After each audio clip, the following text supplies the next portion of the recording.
Yo, what's going on, everybody? This is Psyche here, and today we got a special stream today. Today we are doing the Spider buff stream. Spider!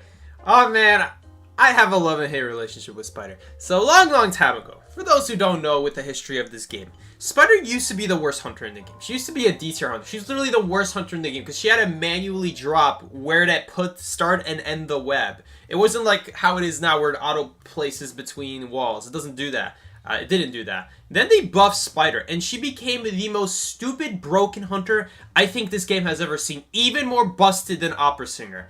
I swear to God, even more busted than Opera Singer, because it was so stupid. The only thing Opera Singer had that Spider didn't was the ability to go back and forth with teleports. Besides that, Spider was completely busted. So dumb. At least I guess you could remove the web, which you can't really with Opera Singer. You can't really remove the shadow, but... short history lesson for you guys. Long ago, back in the Spider days when Ripper and Spider were the best hunters, back when they buffed Ripper so that instead of having infinite Foggy Blades in a Foggy Zone, they made it so that he just has Foggy Blades everywhere, but on a 20-second cooldown. And when they buffed Spider, Spider was the most broken hunter in the game.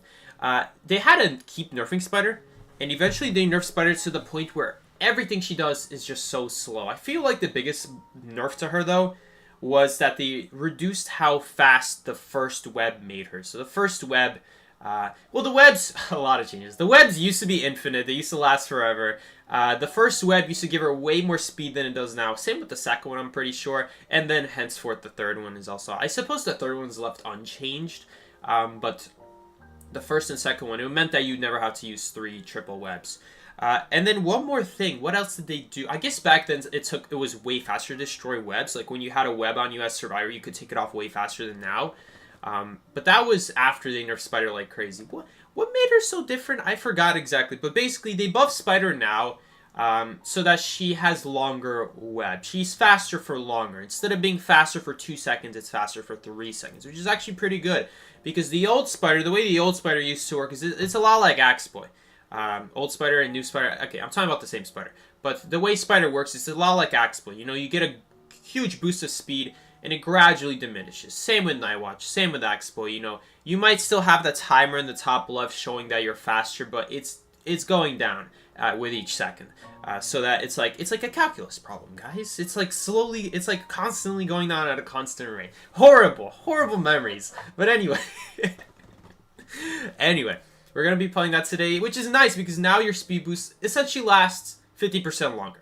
Or if you technically it's 100% longer, but then no one really uses 100% because no one thinks of it as double. But 100% as in it lasts double as long now than before. Actually, no, it would be 50%. Yeah, because 100% would be 4 seconds, not 3 seconds. Anyway, that's the Spider buff. I forgot what else. What else made Spider so good? So it was the insanely fast first... Oh, I remember. Okay, so webs used to be infinite.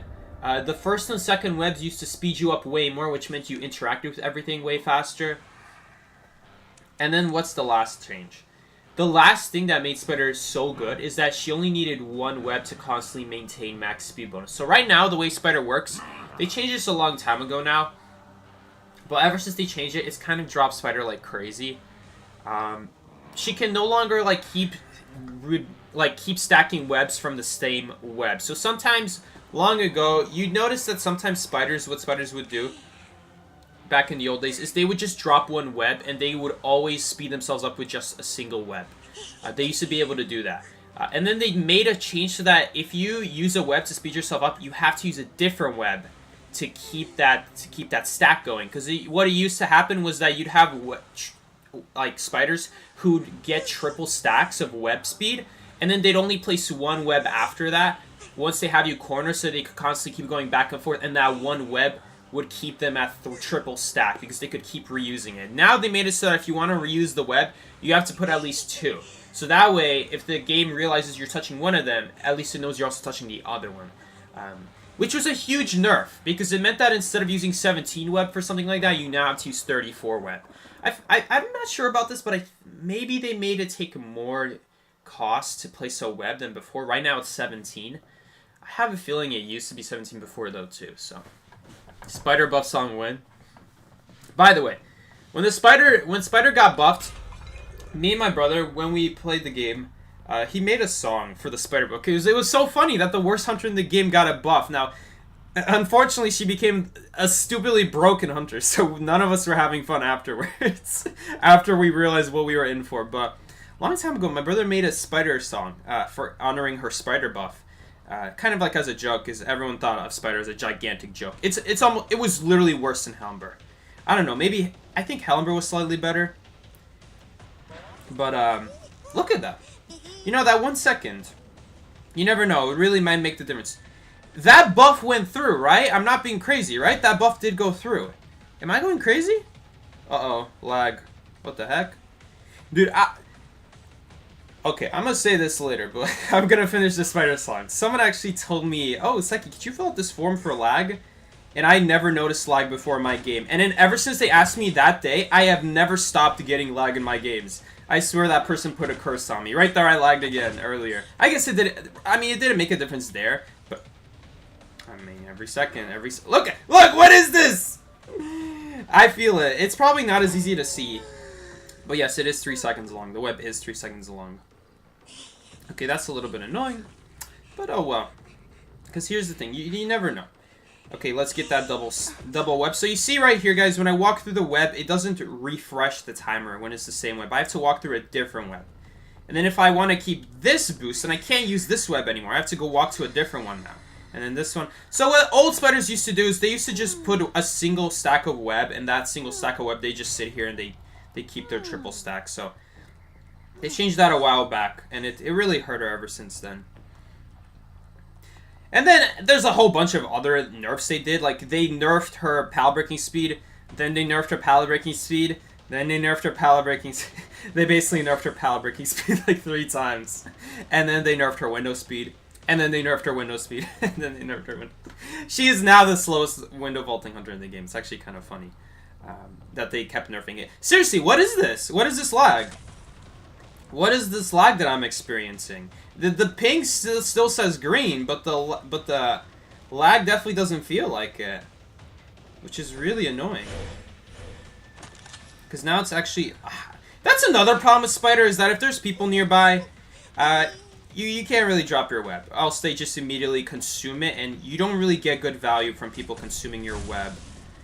He actually missed his web, or not his web, his magnet, which is perfect for us. We should get her right here. Nice. Anyway, as I was saying, I would never get lag, but then one day someone in my DMs, someone who I don't know, came up in my DMs and asked me, Psyche, hey, the devs are asking for feedback on internet connection, like where do you live and stuff like that, so that the devs have more info on how to fix like certain issues like lag and stuff like that. Well, he actually doesn't have scales because he's on a 70-second cooldown right now, so we can hit him for free right there. And I'm like, all right, that's cool. I'm glad they're trying to look into it, right? Wow, the buff is gonna make a huge difference. Never mind. I thought we were gonna be able to get our web stack last second. Oh, come on! I waited fully. Whatever. Anyway. Oh, I don't have trump card. I have the wrong build. What is my build anyway? Ah, it's the faster pallet breaking build. Okay, I think that's the. I think I broke pallets before in this game. I think over there we broke 2 pallets, right? Anyway. Definitely should have trump card though. But man, the slow pallet breaking really does hurt Spider. It really does. You'd be surprised. After a while, it really did start making a difference. Like a noticeable difference. Oh, they're just doing this cipher. Alright, let's just chair here then. I thought they must have had another cipher primed. But no, he was just straight up doing this cipher. Which I don't think is a very good decision from them. Let's just get a free hit on the prospector right here as well. No recovery hit, nice. I don't know why that stun is so long though. That stun should be shorter. Especially because there's another survivor here. Okay, that cipher's not primed though, so that's good. Alright, he'll use his bomb, and then we're going to... Oh, he didn't use his bomb. Good for him. We actually could have hit him if I didn't. Oh well. If I didn't hesitate out of it. Nice bomb. That was a good bomb, but we're just going so fast already. Oh, the BM cocoon. I love doing BM cocoon. Cocoons used to cost 100 web a long time ago. Then they nerfed it to 80, then they nerfed it to 60. But that was way after Spider's nerfs already. So they were like trying to make up for Spider's nerfs by like buffing other things about her, and that's not what made her good. So the devs are really bad with that. Like they try to buff other things about the hunter, and they call it an excuse for buffing the hunter who was once really good, and we all know that's not why. That's not why the hunter was good. So I mean, whatever, we'll take it. It's funny endgame cocooning people at 60 web. Sometimes it has its uses. I think when they buffed it to only take 80, every once in a while you'd find a use, right? Now that it's 60, it's actually more worth it. But it's so expensive still. You guys think about it. To use 60 web to cocoon someone, that's 1, 2, 3, 4, almost 5 webs that you're giving up in a row. That's very strong. That's a very strong ability if the survivors don't have a pallet to stop you in your tracks to slow you down. So that's the powerful thing about spiders. If you can go around the pallets very easily, or around the walls blocking you, if the survivors don't have like one good pallet to fully block you that you're forced to break, then Spider is very similar to Opera Singer. Which is why I compare Spider to Opera Singer back in her old days. It's absolutely insane to think about.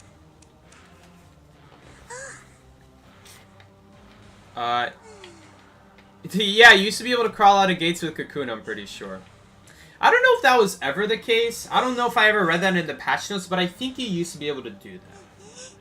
I'm just gonna assume you were able to do that. But I'm gonna be honest, I don't actually remember. I never had that happen before. It's not a situation I've ever had happen before. But maybe they don't do it because they know we can just crawl out. So maybe the fact that it never happened to me against the top spiders meant that they already knew about it. So that's why they don't do it. I don't know. I feel like surely I'd find at least one dumb hunter who didn't know about that mechanic, and then they did it because it's a rare mechanic. It's a rare thing to come across. To be able to have a chance to barely cocoon someone at the exit gate without them escaping before they crawl out without you cocooning them. It's a very rare situation. They have to be dumb and rush the gate, and most survivors who are smart, they play very safely. So that's why it's a situation that's really hard to come by with good survivors. Yeah, Prime Spider was the old Opera Singer for sure, definitely.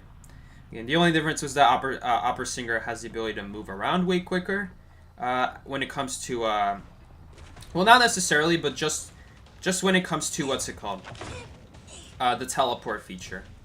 That Opera Singer can do that, but not what's it called. What's his name? What's that character's name? But not Spider. Spider couldn't do that. It's really all about being patient with your webs. That's really my biggest tip with spiders. You really gotta be patient with your webs. You're not trying to use it like right there, when the whole thing I was doing at Shed right there. We broke the pallet. We made him vault the window. None of that time I was using my web. And why not? Because webs are expensive. Webs are 17. If I used my webs, I would have nothing to follow up afterwards. We would get close to him, but he'd reach this pallet in this area before I have any more webs to follow up. I'd run out, I'd run dry, we wouldn't be able to catch him, he'd drop the pallet, I would need to do a mind game at that point, which is not something you want to do as Hunter, obviously. You always want to be trying to be a step up. You guys see what I'm saying about this lag, man? Ever since that person in DMs messaged me, this has been happening. It's almost like they knew. Like, you see, what is this? What is this? I live in North America! What is happening? I have to use a blink for that. Oh my god. He got a lot of painting progress out of that as well, so he'll surely have a painting next rescue. Like, what is that? What is it? I would never lag. In the last few years, I would never lag that hard every day. But now, almost every day, I'm getting issues like that. Ever since that person in my DMs on Discord sent me that form.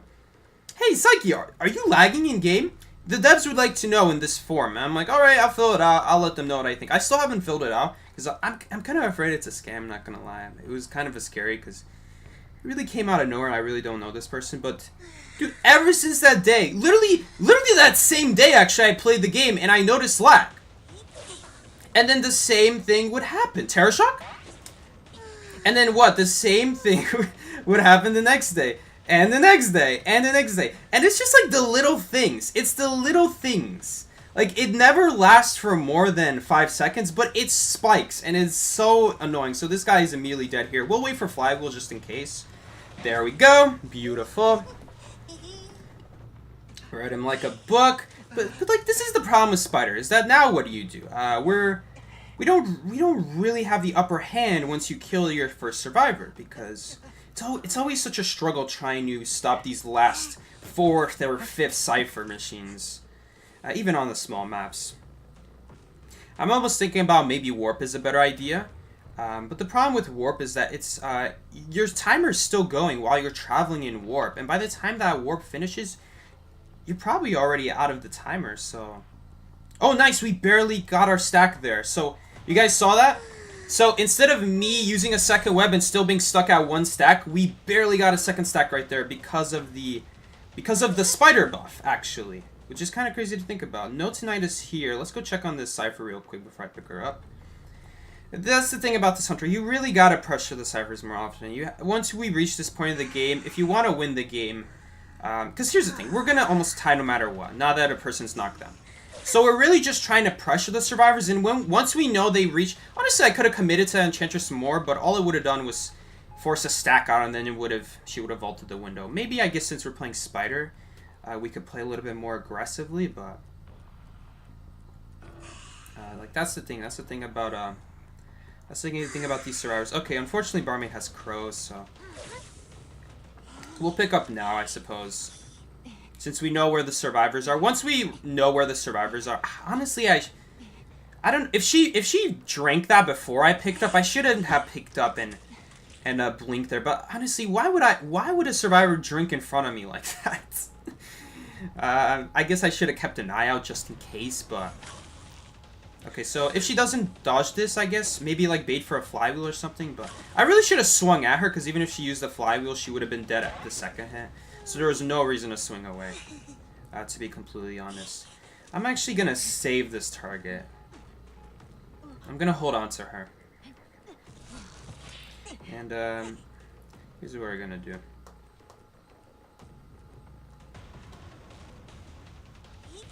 Oh, I barely missed, unfortunately. Okay, she has Sticker. That's really annoying. Sticker's not even a good trait. But we'll still get a free hit here, hopefully. Nice. Whew. Not really the person I wanted to hit, though. But I guess no one can rescue anymore, so...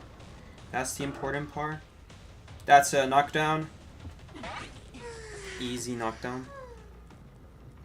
It's super free with Spider once you have triple stack. The triple stack webs... Again, this is super expensive to do. What I did, this was 17 plus 17 plus 17 web. 17, 7, 14, 21, plus 30. That's 51 web that we used to do this. That's pretty expensive, especially because this web disappears in 120 seconds. These are like numbers that no one's gonna know. You'd have to read the patch notes to know this. Is she shaking a Cypher and I'm just busy talking? Okay, no. Oh, well, I have its Nidus now.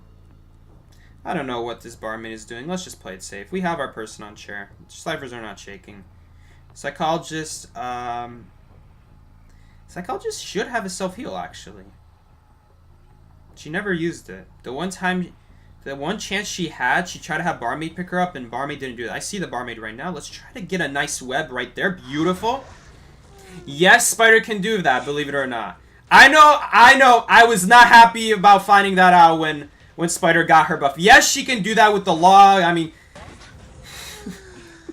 if you know about that trick that you can just put some webs on literally anything, doesn't even matter there's 2 obstacles, just put it on the side of the wall and it counts. Then you can do really well with Spider. I think Fafa plays Spider a lot, and so you'll see Fafa do that a lot with Spider, and it is so nasty. It is so nasty when they do that. You can even do it on the Moonlit Bridge, but it's really hard to do it on Moonlit Bridge. There's like 1 frame or like a couple frames where you could place it.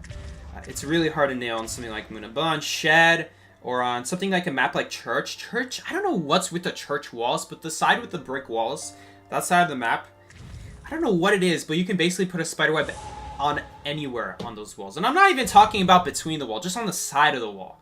Anywhere on the side of the wall. And literally any wall. And maybe it's because the wall's cracked, so the game is detecting two different, like, obstacles between each other.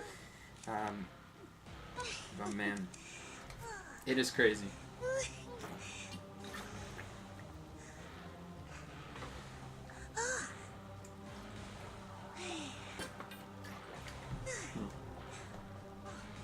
Anyway, I don't think I've read the chat.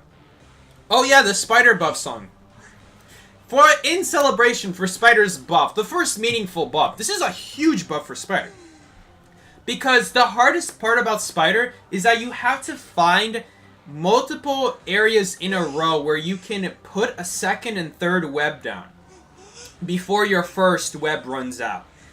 You had 2 seconds before, so it meant that in the next 2 seconds you had to put a second web down. And sometimes you had to cross an open area. Sometimes there's just nowhere to put a web, so there would be no way to put a web in those next 2 seconds. Maybe it took like 3 seconds. Now those situations will be possible. A situation like that would be possible. This was my old Spider skin back when Spider was a really good hunter. I would always wear this skin. Oh yeah. So anyway, when Spider first got her buff in Season 1, me and my brother, we were memeing about it. My brother came up with a song about it. So here it goes. Since Spider got a meaningful buff, and I'm not memeing, I'm hoping the Spider buff will make her good again. Never gonna be as good as hunters we have right now. But the Spider buff. The Spider buff. Everyone clap it for the Spider buff. Her webs will have you having enough. Which spider? The ugly one. The one with the very big spider butt. The Spider buff. The Spider buff. Everyone clap it for the Spider buff. That's the whole song. And you would just sing that over and over and over again. And it's a beautiful song. I love it.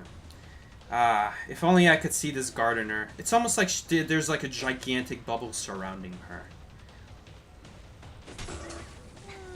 We don't talk about how that's not a pallet stun. This is very normal if you're a Spider player. A lot of moments like that will happen where, yeah, I don't really know why that wasn't a stun, but, you know, we don't talk about that. It's just one of those things with Spider. You just don't ask. You just don't ask. You don't talk about it. You don't go up to them saying, how is that not a pallet stun? You just accept. You just accept, and Gardner had to cope with that. Really unfortunate loss for her. Really good down for us, though, I will say. These types of areas, these are the types of areas that Spider will work best in, because these are areas where you got multiple small spaces to put webs in between, and it's very rough for survivors to try to stop you. Any area that you can honestly go around in. So we actually boost our attack recovery the more stacks of web we have, so I think I will go for that. It also just, although if I'm being honest, guys, I should have been looking at how many servers are shaking, and this is my fault. Okay, so it does speed up. Let's double hit the rescue. It does speed up how fast you shoot the web, but the first person's web shot is still so slow. Nope. She tried to put her bubble last second, but we were still able to hit her in time, which is nice. Honestly, I think the smarter play would have been to let her make her bubble and then shoot her, because that's less risky than like shooting her before she makes her bubble. Because let's say she didn't make her bubble yet and we shot her, the progress is saved for her next bubble, and then she still might make it in front of my face. So I should have been more careful about that, and we should have shot after she makes a bubble just in case. Because I swear to you guys, that must have been like a millisecond off. I like the Composer better. I shouldn't have missed that, but whatever. Unless he has Flywheel, he's not going to avoid that hit. Alright, note to self, journalist is going to shore. I mean, so this is going to be really good here if I don't miss. Ooh, unfortunately I missed. So we have him stuck here, which is really good, and if he tries to leave, hopefully we get our... Ooh, okay, honestly, I think if he went to the left, he wouldn't have... Not to the left, but to the right, then I don't think he would have gotten hit, but... That's whatever. Yeah. Yeah, this used to be one of my One of my best hunters. I suppose any hunter that's really good in the meta, I could say is my best hunter. Because that is what I'm going to play. I'm obviously going to play the hunters that can win.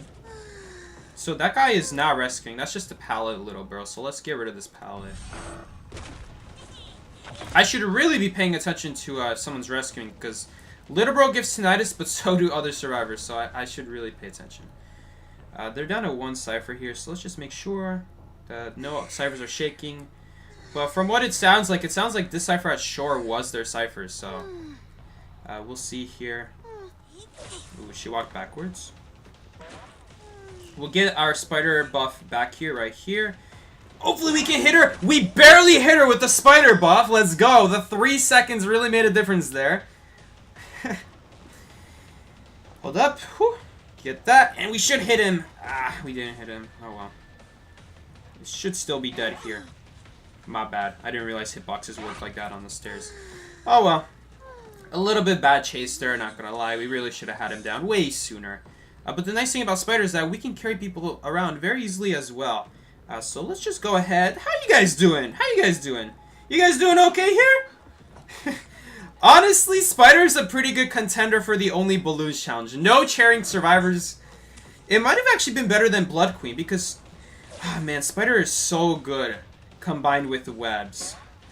It is so good when combined with webs. It's genuinely hard to avoid a balloon hit against Spider if there's webs already placed around you. So, maybe we should bring back the no chairing challenge. Because I did it with Blood Queen purely because she has an amazing balloon attack. It is literally, it might be the best attack in the game. Blood Queen's balloon attack. Because when she swings, the swing lasts for 2 seconds. As long as she's walking forward, she's literally, imagine she's holding a lightsaber and she's just walking forward. That's Blood Queen with balloons right there. She's just walking forward, and if you walk in her path, you just get sliced up. You get sliced and diced and you're dead. It's that simple with Blood Queen, so hard to argue with that when it comes to the no chairing challenge. So we got a lot of webs here. Unfortunately, this web, I think, disappeared. Sorry, Doctor. Spider's Terror Shock hitbox is a little bit more forgiving than you realized, so. Man, look at this. Look at how I'm able to wait so much longer before dropping a web. Okay, I messed it up there, but every second really counts. What can I say?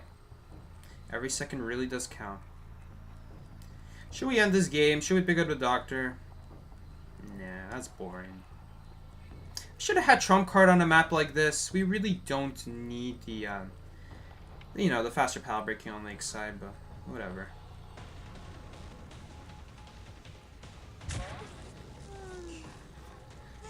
From the chat for the journalist. It's such a sad ability. I think on paper it seems really cool and I like it. I like the idea of the journalist ability, but it just doesn't cut it. It just doesn't cut it. You have to already be by the pallet, and even if you're already by the pallet, some hunters just hit through walls. Most hunters hit through walls. It's just not good enough. And that's the sad truth. Yeah, no, sometimes that happens with the web, where you drop the web and it's on the other side, so you can't really use it. But this one, we can barely use, so thank God. Is that another Terror Shock? That is another Terror Shock, and we will gladly take it. I think she's been Terror Shock 3 times this game already, so we will definitely take it. What can I say? And we will definitely cheer her, so. Boom. Man, I love cheering survivors with triple stacks on you. It's so fast. It's so fast. But we're not going to be able to do it.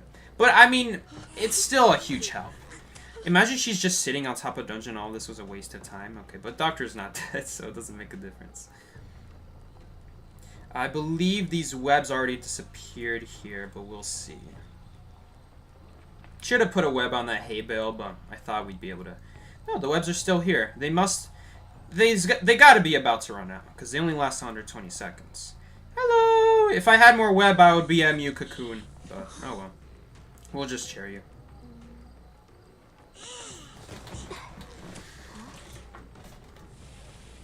Some croc level.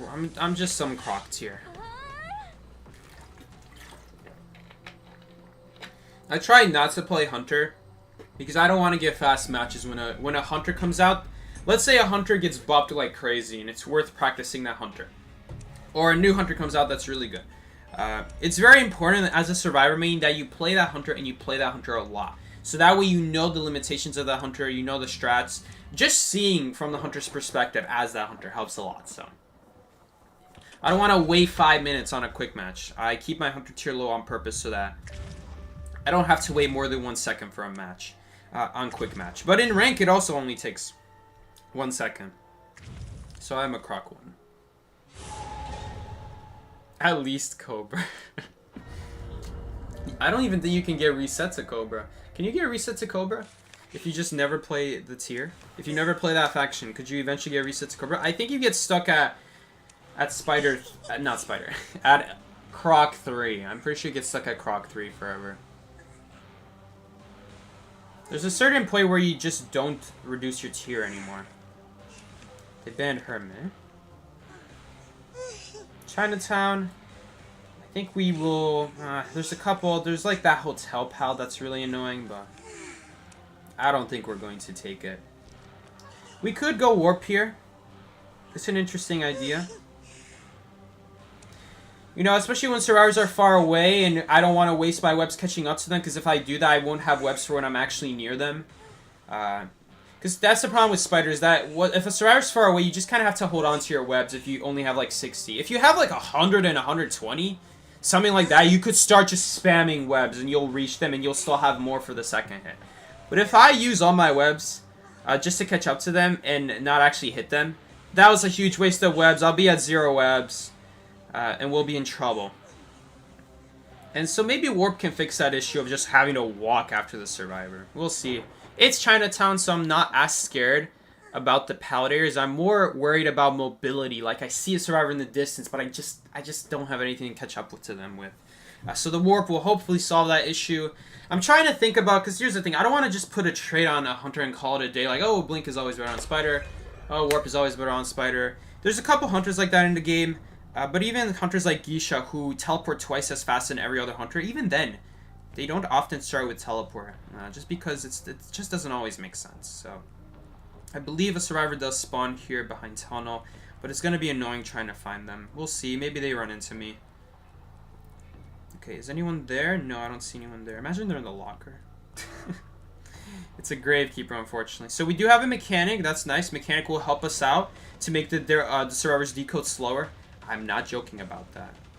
Genuinely not joking. So I'm gonna try to hit the rescuer here. He used his shovel. Okay, we canceled his shovel. I don't know if you guys caught that, but he barely used his shovel there. And let's go after the priestess now. If the priestess is here. If the priestess is not here, that would suck a lot too. It's whatever. Maybe we should have gone after the Gravekeeper, because think about it. Think about it. If the Gravekeeper's stuck on a 20-second cooldown when we cancel his shovel, we honestly, him doing that, I should have gone after him. That's a mistake. Because he's on a cooldown. That's a huge 20-second cooldown. That would be an easy down. His area completely sucks.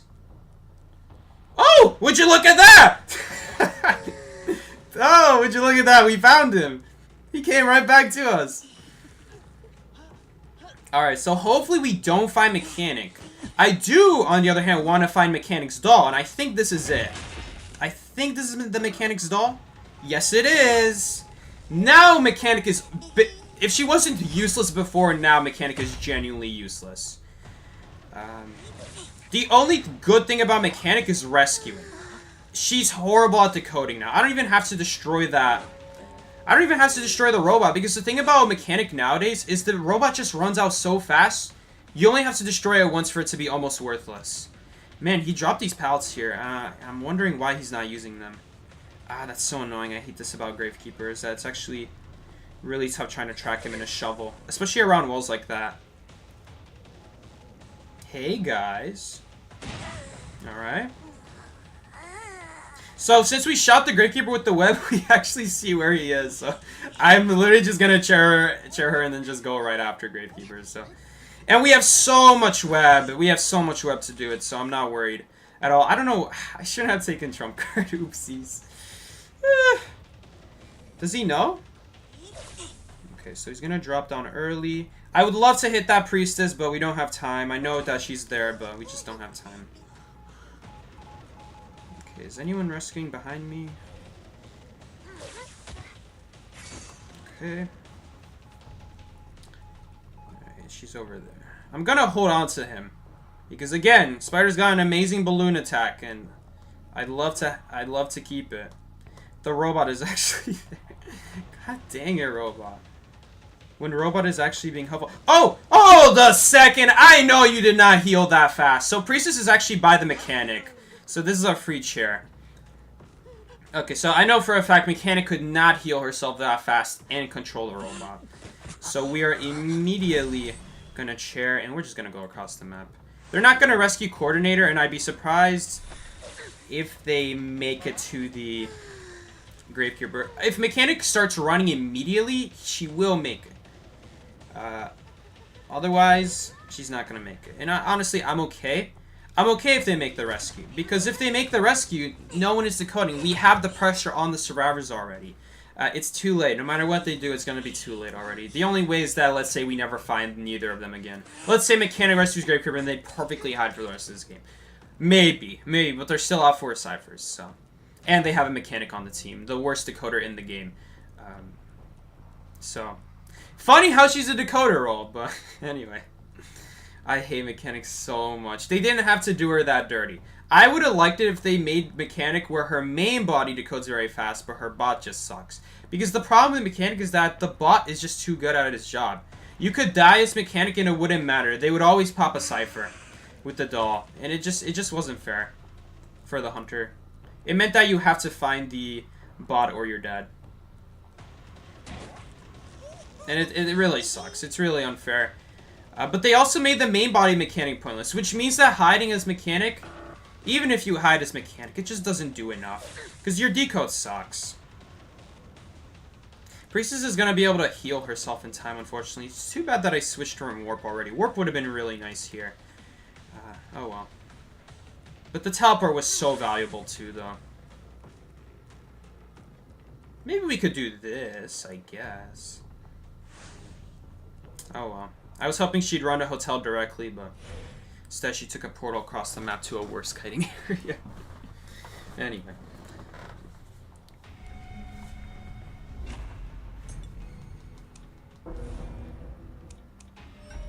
Yeah, they nerfed mechanic to the ground.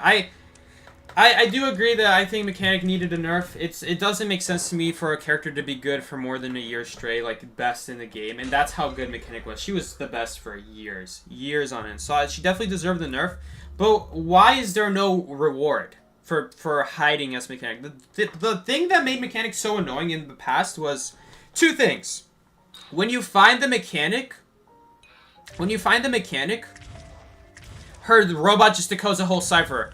And either you win or either you lose or tie, because the extra decode is her always finishing a cipher before she dies on chair meant that no one has to access cipher anymore. It's such a huge difference. It is so obnoxious.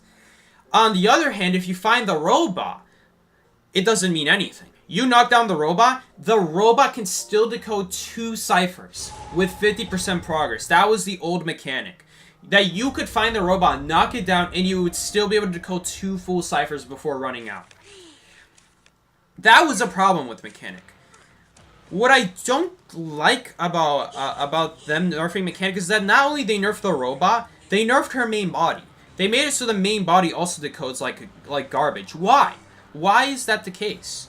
There should be a reward for hiding as a decoder. You hide well, you rotate the hunter well, you should reward your team with good decode, but mechanic doesn't even do that. Because you rotate and you hide, and if the hunter has something like teleport or warp, they're going to get a hit in the next 30 seconds after that teleport or warp if they're playing a very high pressure hunter like Opera Singer, or something like Geisha where it's very difficult to maintain full health the whole time early game. They'd have to be playing something like Gamekeeper and the survivor would have to be in a good area, and even then, hunter might just pick a survivor in like a bad area against their hunter. So obviously, decoders are always going to be in a bad area, so you're not going to want to go to not the decoder. The rescuer is always going to be in a bad area, so you want to go to like the next best area that a kiter is decoding in. That's still good for your hunter to chase in, because those areas exist. What was Spider's buff? They made it so that the web lasts 3 seconds now instead of 2 seconds. So it's a pretty big buff. Because the thing about Spider that makes her good is if you can chain webs. If you can chain your web from first stack to second web stack to third stack. The third and second stack is really how you're getting your hits in a Spider. So if you can chain those, you're doing good. Sometimes with Spider, the biggest problem with Spider is that you'll try to use a web and the next web spot is just too far away in the next 2 seconds. So, and just in general, when you have your double or triple stack, you can stall for longer before having to drop your next web so that you're really maximizing your speed boost, but right before it runs out. You guys, if you know what I'm saying, you know, because it gradually diminishes, but even if you speed yourself up in like the last millisecond, you still get the full next stack if you hit another web. Doesn't matter how late you hit it, as long as you hit it when a web, this timer is going on. That's the most important thing. As long as you did that, you're good. So like right there, we use triple web stack, and it makes for a very deadly combo. Right here, we're going to use those 2 webs, and it just makes for such a nasty combo when you're able to combine web like this. I have insolence? Oh no, that's not good. That was a really good perfume. I'll give it to her. That was a good perfume. That's a mistake on my end. I thought I warped right next to her, and that's going to be a mistake that costs me. That's going to be a mistake that costs me. But if we can shoot her with web right here, she's going to be super slow. We should get a guarantee. I was really hoping we wouldn't get pal stun there, but we'll hit her no matter what here. She's dead. There's nothing she can do. Not really that good on my end. We should have hit her immediately after the warp. But again, getting used to warp. It's kind of like with Blink. When I first started playing the game, I would always hold the Blink. Always hold the Blink. Because I just wanted to make sure that I don't mess up the Blink. As I got better on the game, got used to what counts as going... Because when you hold the Blink, the game will tell you if you blink over the other side or not. So it's a good learning curve to learn, hey, is my blink actually going to go on the other side? And as I learn more about the game and where it's going to count and where it's not, it really helps out. Really clutch web there, by the way. And we definitely want to take a free hit on whoever's doing this. Perfume, maybe? Not even a perfume. I'm pretty sure us shooting him with the web actually made his animation not able to use his item anymore, so... I'm gonna chair him again here. Chair her again. This is a really good chair for hunters right here. Oh, I should have paid attention to that. He could have shot me. Ooh, I should have looked around me. I'm so focused on perfume that I wasn't even thinking about the flare gun. Making sure not to hit the chair there. She let go of the chair last second. Definitely going to take this double hit on her. Maybe that's a mistake because we have double corner house pallets that she could be using right now. But I guess we do have the warp in case she moves away from those pallets at any point. I think that's worth hitting the rescuer there. It slows us down a bit. We don't have a lot of web to work with, but... she's going to drop both these pallets. We have to break one of them. We have to break one of the pallets. If we don't break either one, she'll always be able to vault. Flywheel? Okay, where are we going next after this?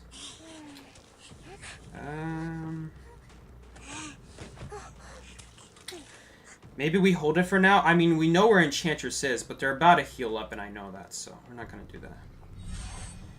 Not going to use web here. We're going to save the web. We're going to be patient with it.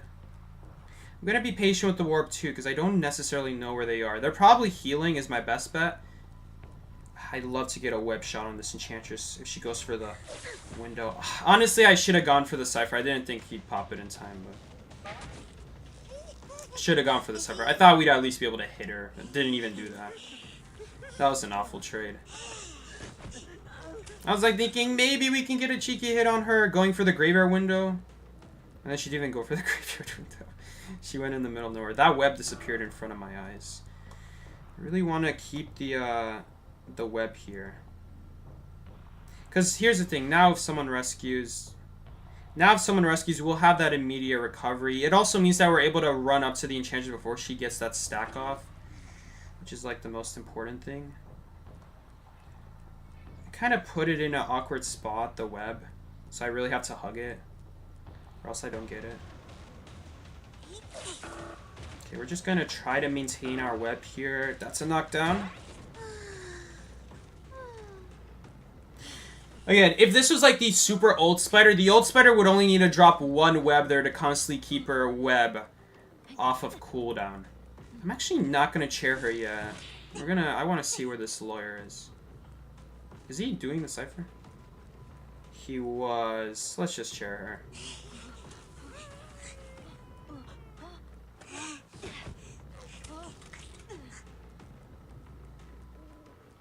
The warp will be versatile here. Maybe we could bait him to go on the other side and then warp. Again, the warp is like way off. I'm overshooting the warps. Do you have a flywheel? It's like, did you know that they added the mercenary into Fortnite? Did they actually? You have to send me a picture. I don't think... Is it actually like a collab with Identity 5? Fortnite is an American company. I don't think NetEase would do that. Dude, I'd laugh. I'd laugh.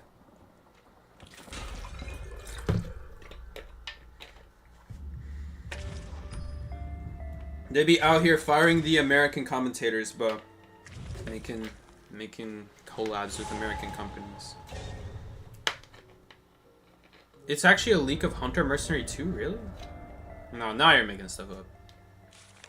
You think lawyers usually have broken? It doesn't matter what you think they usually have. Because what you usually think doesn't matter at all when you're Hunter. You have to prepare for all situations. Every single one. Doesn't matter what you think. I guess you're not going to expect something like Mercenary to have broken or Flywheel. But you know my point. If they're a kiter, expect them to have either one. Hell, expect them to have Tighter potentially even.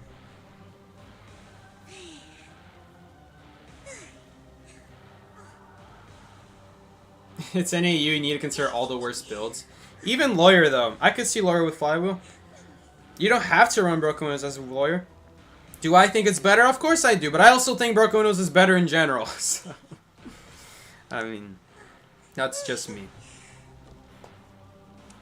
Am I gonna take... Should we play riskier and take the trump card, no faster pallet breaking? It's really risky. There's a lot of forced pallet breaks we have to do on this map. The blink is also going to be really necessary here. Especially if they get into something like Hospital. If we have warp and not blink, we'll be in trouble.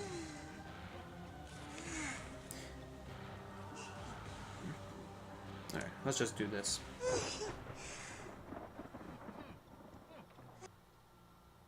You saw Flywheel first option once. You should never expect stuff like that, of course, but that's a whole nother story. That's a whole nother story. That's like, I wouldn't say judge on your server. Don't judge on your server. Hell, you'd see this stuff in Asia too, trust me. For every good player they have, there's 10 bad players. Just because there's more pro players in China doesn't mean there's way more bad players. That doesn't mean that's not true. Because think about it, we have way less pro players here in NAU, but we also have way less bad players, because the server in general is just small. I have Insolence again. Oh my god. This is a mistake. I forgot. Why do I have Insolence? I thought I have the Ripper build. The Ripper build is the faster pallet breaking build. I just call it Ripper because... because it just has it. I'm just used to it at this point. I don't think this guy's making a good play. Is it? Watch it be a good play in the end anyway? Nope. Insolence is so useless. I hate Insolence. On Spider, it's useless. He's actually looping back to the web. Please go right and not left. Whew! Okay, so we actually get to... we don't really get to reuse it. Oh, but you know what? Him stepping in the web means that if we shoot him with our Insolence, it makes him unable to move. That's how we killed that Perfumer last game. Flywheel?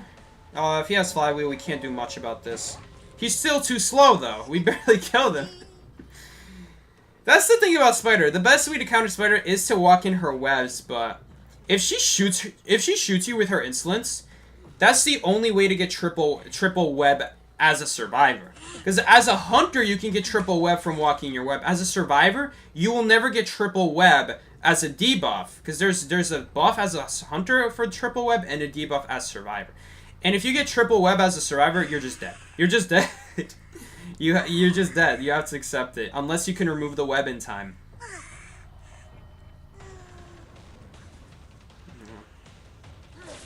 I didn't mean to do that. Can we hit the painter as well? Hello. See, it really sucks when they go out in like an open area like this. We just don't have it. Is it even worth chasing him anymore if he's in hospital? I wonder if it is. Maybe it's not. I thought he would dodge out the way. That's really annoying. That's the really annoying thing about playing in like the mid tiers, that you can't predict good plays. You kind of just have to go for the bad play and just hope that they don't go for the good play. I mean, this guy's doing an immediate rescue, so that should tell you a lot. I want an immediate farm on the painter so he doesn't get painting progress.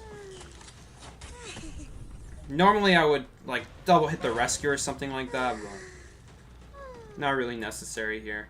Especially because he's in a really bad area. We could follow up with our abilities. Honestly, you could argue we don't even need the blink there, but yeah, honestly, maybe we should have saved the blink. What am I doing? Maybe. I don't know. We're also short on time, though. We have to go fast. We're running out of time, especially because we let go of Acrobat. We have to go fast. I think we will cocoon you. We have a lot of web to spare, and they're not immediately at the chair, so that's fine by me. We might not get a farm here. Thankfully, he stunned me last second. I'm actually gonna defend my target again. You know what? Let's defend the target. I thought he'd vault. Oh well. Can I get my web here? Ooh, now I'm messing up big time. Thinking that I'm gonna get the web, never did. We have a lot of survivors injured, but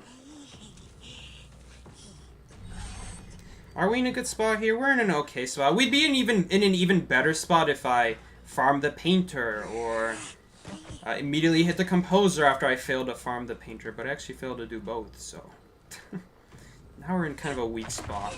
I suppose at least Prospector immediately goes down because think about it, they never had someone working on 2 ciphers at the same time. They only had at most 1 person doing ciphers.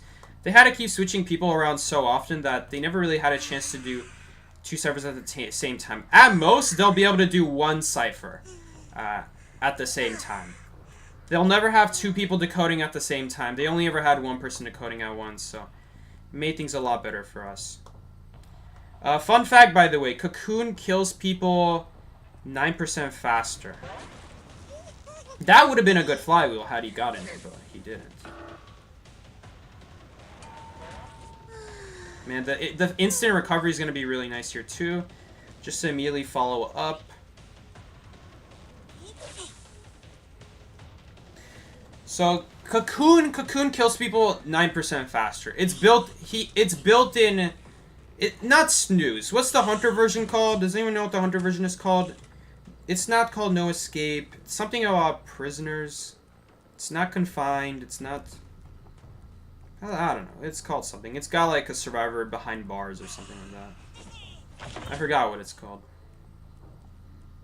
But anyway, it's like that, but it's built in for Cocoon. Cocoon already has it. I don't know why, but for some reason Cocoon kills people 9% faster. And I tested it. No, you don't have to crawl. Just standing still. I didn't think he would do that. Not Prisoner's Dilemma. Prisoner's Dilemma is a survivor ability. And it allows you to see the survivor in balloons for... We should really just blink him instead of wasting my time with webs. Like you see here, we don't have anything to web on. It really sucks. There's just nothing to web on once they drop these pallets, unfortunately.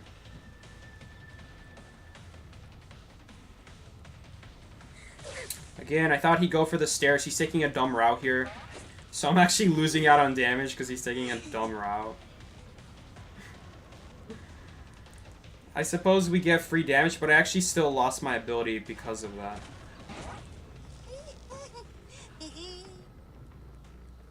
Alright, so unfortunately he's back in hospital. This happens a lot with Survivor when you're playing Hunter, but whatever.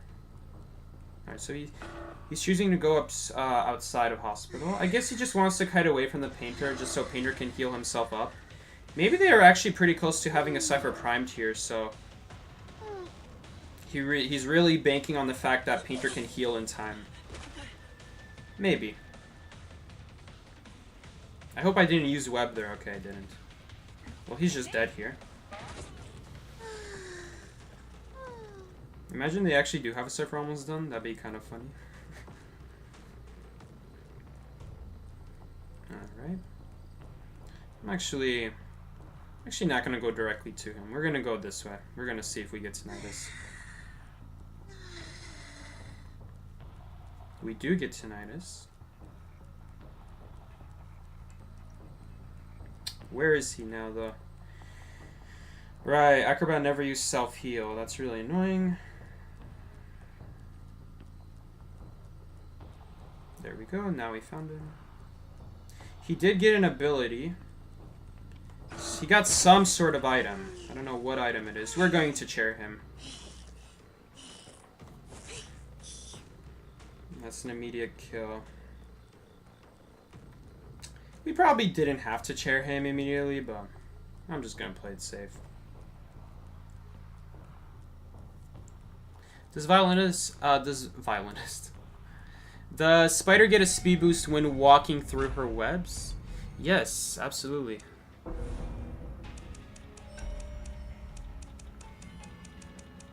It's like you forgot the score on the win tie loss. Just assume every game's gonna be a win today. Just assume every game's a win. 1, 2, 3, 4, 5, 6.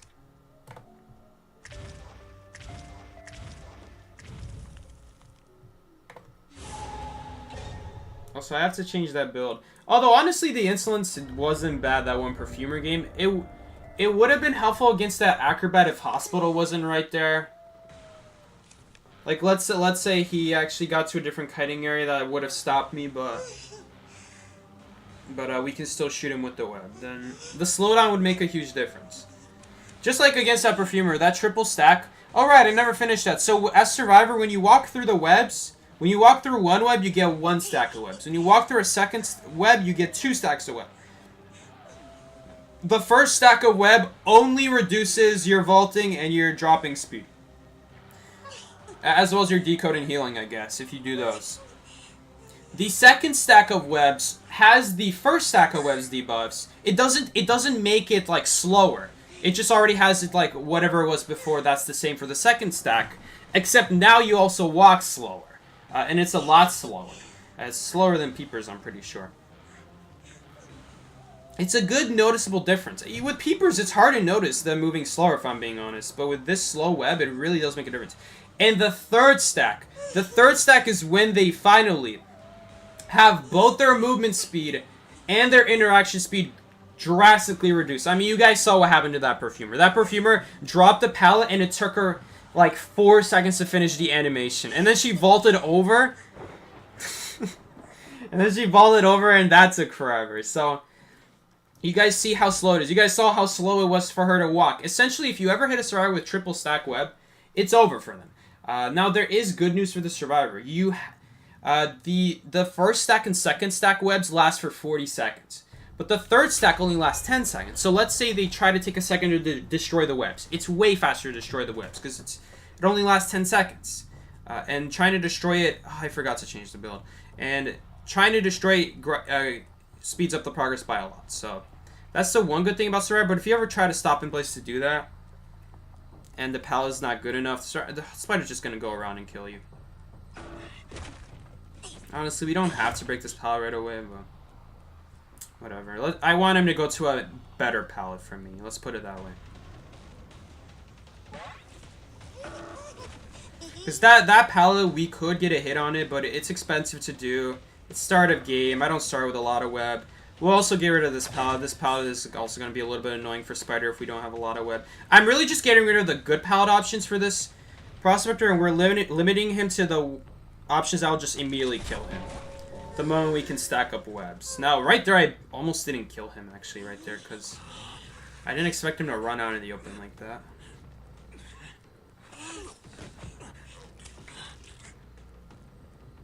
But, yeah.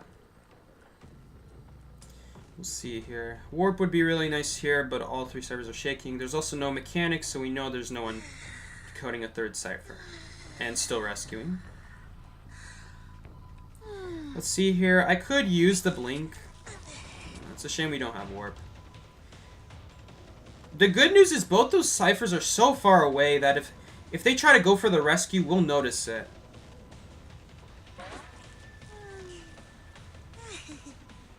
Let's see what she does. Maybe she'll use the drink. If she uses the drink, I'll definitely want to... What the heck? You're going for that? Okay. By the way, you do have to aim up there. If I didn't move my screen like this, it would just hit the wall. And you guys don't want to know the pain of that. There we go. I guess the insolence was helpful there. You know, if we didn't have that insolence, we would have been 1.5 hits from full presence. Or no, I guess we would have been 1.75 because we also hit the barmaid with the spiderweb. So right there, we would hit the composer. We'd only be 2 out of 5. 2 out of 2.5 on the presence. Why am I calling it 2.5 by the way? Because it's short for 2.5k. Each hit is 500 presence, so I just call it 0.5.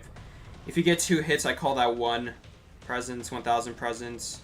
When you get 3 hits, you'll be 3/5 of the way to full presence, so 1.5. 4 hits, 2. 5 hits, you'll be at full presence. That's a solid 2.5k points if you want to think of it like that. Since that's what the game uses. Man, I'd love to hit this composer. I should have just blinked him, because then if I blinked him, we would be able to web the barmaid now, but oh well.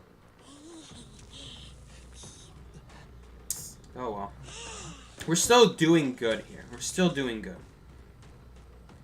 That definitely hurts to miss out on. I mean, we still got good damage on her, this rescue. I think we gained from that. So they're back to doing that server. That server's going to get done immediately. Okay, there we go. It already finished. Army's using a drink, but I'd have to miss my web shots for it to matter.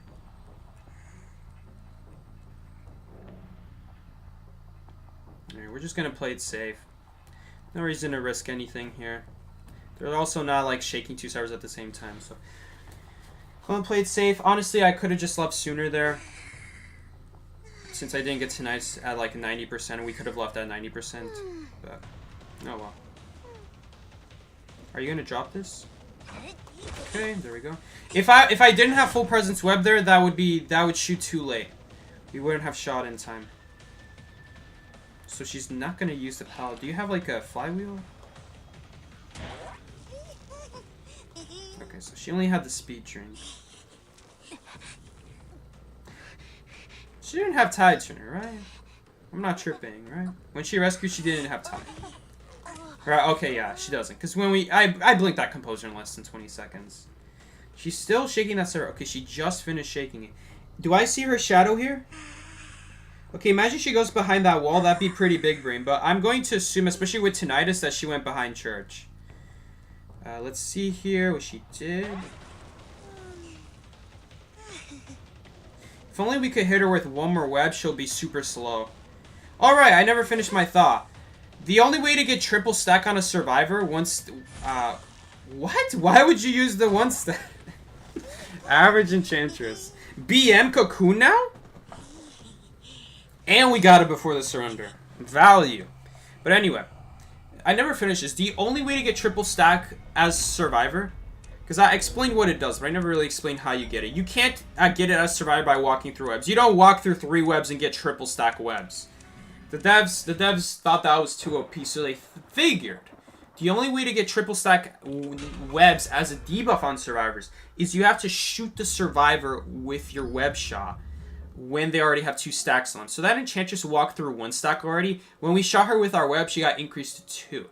Now, I suppose if we got her to walk through a different web, instead of shooting her, like let's say we put a web in front of her face, then she'd be at 2, and then we could shoot her again for 3, and then we could actually slow down the rescue and make it so they can't rescue. I suppose maybe if we're trying to stall the rescue, that would be good to do. Like if we know we're not going to stuff, like let's say a mercenary or something like that. Although he just elbow pad, but that's not really a good example. Man, mercenary is just too good. Spider memento for real. Knowing Spanish, I don't actually know how to say spider in Spanish, but knowing Spanish is probably like a spider or something like that. El spider momento. LS spider.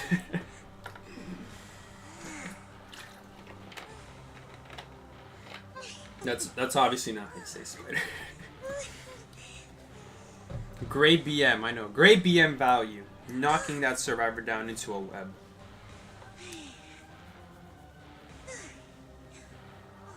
I don't get it. Does she think she can rescue in her animation? She can't.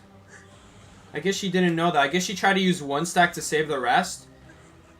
And then just rescue. But you can't do that. You can't interact with anything or rescue while you're using the stack. That's why I hate Enchantress. Is that if you use it reactively and you're in front of a powder window, you can't drop it while the hunter's stunned. It takes the hunter 1 second to recover from the stun, and it takes you 1 second to recover from you stunning. You essentially stun yourself as Enchantress. You stun yourself from being able to drop, or rescue, or vault. Oh no, I meant to switch. Now we have Insulin's Blink. Oh god. Aranya. I think that's how you spell it. Probably. But what was I saying? Something about Enchantress. Oh yeah, you essentially stun yourself as Enchantress when you use the stacks. Just like how you stun the hunter for 1 second, you stun yourself for 1 second from being able to use anything or rescue. You can't interact during that 1 second, so that's part of the reason why I hate Enchantress, is that you really can't use it reactively.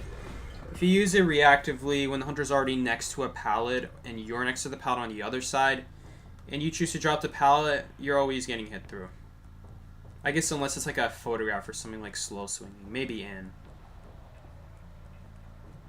We got the exact same Chinatown spawn as last game. Interesting. Lucky guy. No, that's not Lucky guy. That's Doctor.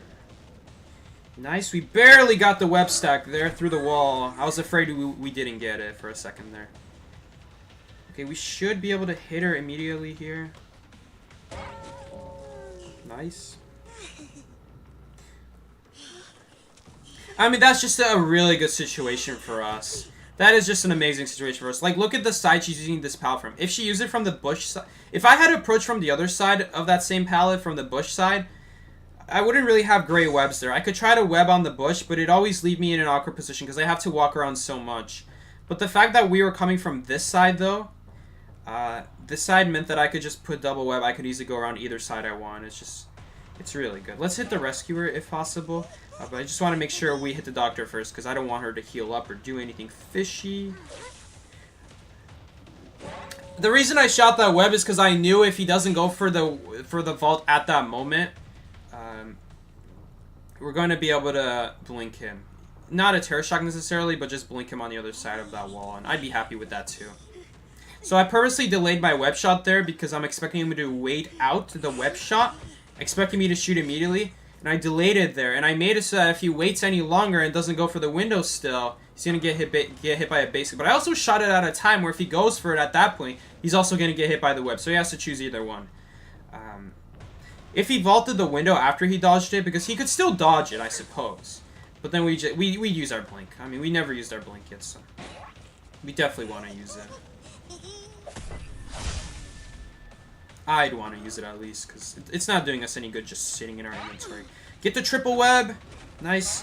Man, the old spider, we would have run out of webs right there. The timer would have ran out. Hello. Yo, Dad. We do have time to check Prospector before Doctor gets up, but it's going to be close. But we are going to be able to do it. Maybe she has sticker or something, and then she'll just, like, barely pick herself up, and then she'll just get knocked down immediately.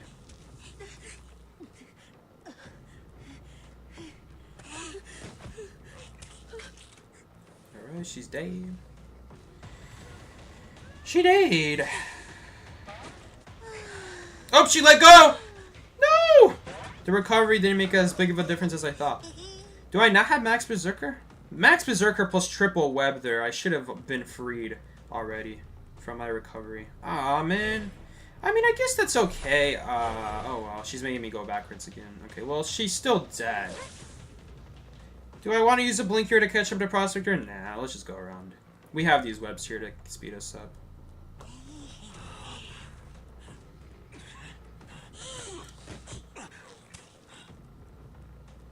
We do also start the chair timer sooner by doing that. The sooner you complete the animation of cheering someone, the sooner the chair timer starts. And vice versa. If, like, let's say you're a dancer with a slow music box, it does make it take longer to actually have the chair to happen to actually start the timer, which is really nice. Wow, once your spider here and this window goes down, this is really nice here for spider. Because it really does matter to have areas like this where you could just walk right through a thin, narrow entrance like that. It's very helpful. Oh, hello. You're a little bit late. So Priestess already used her self-heal, so we're just going to go after him. No, don't surrender. I want to get BM. BM Cocoon. Oh, wow. Isn't this third tier? Yes, it's third tier, so we're not going to face the best survivors, but I still want to play the Hunter. Second, did you see the Pharaoh Lady skill video? Nope. And I won't until she comes out. I'm not going to watch that video. I'm going to see when she actually comes out, see what she does. You thought I'd watch that? Huh. I'm just kidding. It doesn't actually. I don't actually care. Oh no, wrong tier. Whew. Wrong tier, wrong faction. Invitation expired. Psyche bullying militaries, yeah. It's not really fair because I've been playing the game for a lot of years. Definitely not deserving of this low Hunter tier, but hey, if I increase my tier, I won't be able to choose between quick matches anymore. Because the way the game works is it matches you based off of survivors on your tier in quick match. Even in quick match, it uses your tier to estimate who to match you against. Sometimes you'll still match with champions every once in a while, but overall, for the most part, the reason matchmaking is so much faster is because of my low Hunter tier. That there's more people in the lower tiers than at the higher tiers. At least I think that's the way it works. Maybe not.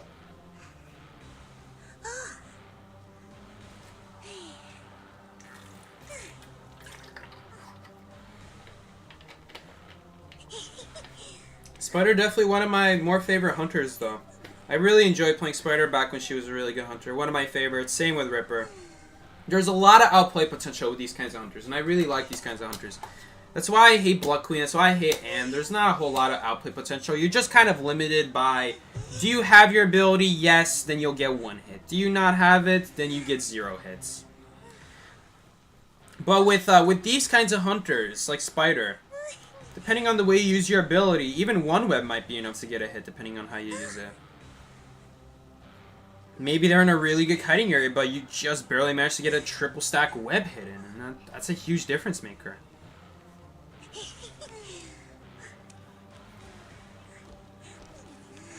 If you can get moments like that, that's a big deal. Let's see, what was I using? We were using no Berserker. No Berserker. Okay, so that explains why the recovery was slow last game. Because last game we hit a survivor with a triple stack web, and that does boost recovery speed. But then that recovery speed felt like a 25% Berserker. And I'm like, wait a second. We're supposed to get triple stack plus Berserker. And instead, that web felt like I had no Berserker. It felt like the web was the Berserker. So if you have Berserker plus triple stack web, you could get insanely fast speeds hits back to back. It's crazy good value.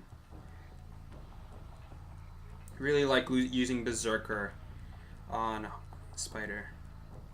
It's also a lot of fun getting hits like back to back, like on a chair. Like there's not much they can do. They just have to rescue, take the hit, and then you could very often take another hit. Okay, unfortunately we got a pretty good prospector here. He knew that we were coming. Where's that a forward? I'm a little bit suspicious. I'm a little bit skeptical. Did the forward really spawn here, or did someone else spawn here?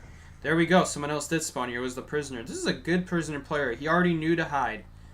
So that's a good play from him. But the thing about Spider is that the more you get rotated, the more powerful your comeback becomes. As long as we don't get shock countered, which would be really sad. We have him trapped here as well. He just kind of ran right into us. Alright, we'll take the hit. And we may not even have to use the blink here, because we just have so much web. That we just don't even have to use it. We could use our existing web. Are you going to go for a stun here? You are, but you got it too late. So he's actually going to go for a body block here, which I'm okay with because we still have our blink up. So I actually like the body block here. But I'm not going to use the blink here because we're just going to get immediately shocked. So I want him to use it in some other way. We still get the hit on him last second anyway. Now this forward is in trouble. Because we have a blink up waiting with his name on it. Whatever his name is. I messed up. I messed up and it actually helped. We would have hit him there anyway, though. He tried to predict it, but we would have hit him because he vaulted after the hit happened. So let's say I did blink on the other side, we would have hit him anyway. Honestly, if anything, there the best play might have been to just not even blink there because he'd probably try to predict the blink anyway. We probably could have saved our blink had I done nothing there. Now that I think about it, so that was a little bit of a misplay on my end. It's like that's like one of those things where the more you play Hunter, I'm only playing my first like 8 matches here in a very long time as Spider, very long time. It's like one of those things where these are like small things I can easily fix and easily pick up on, so I'm not too worried about it. We might even be able to stop this rescue. I don't know. Maybe, maybe not. You know what? If we got that triple stack web off, I could have followed it up with like a web shot. We would have been in a good spot there, but oh, this is still just as good though. This is still just as good.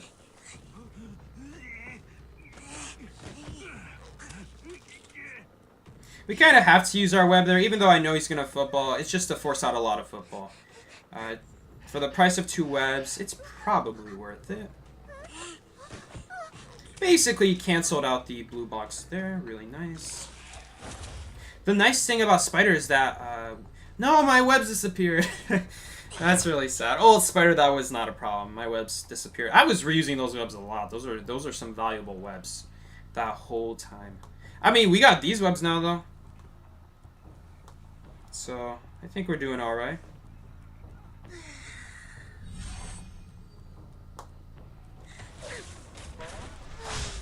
He reset the recovery.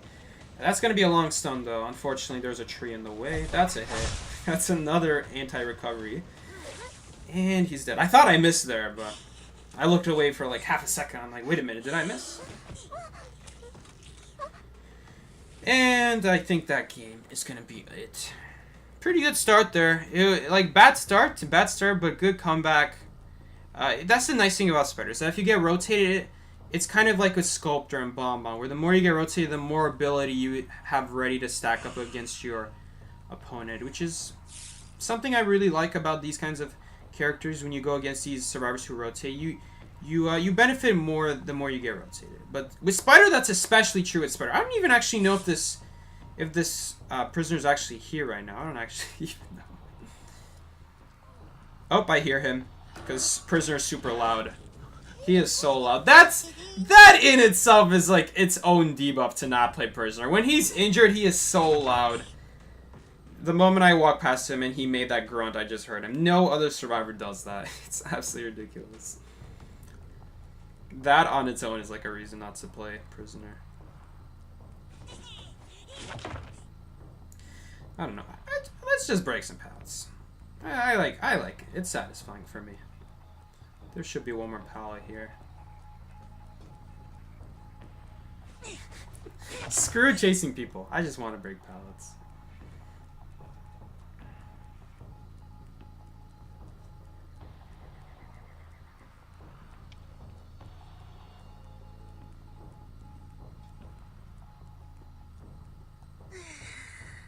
Okay. The one question now is, did he heal by himself or did he heal with someone else? That's the only question now. This prevents him from using a shock by us putting it... When you put an animation on a survivor, a hit animation specifically, they can't use their ability.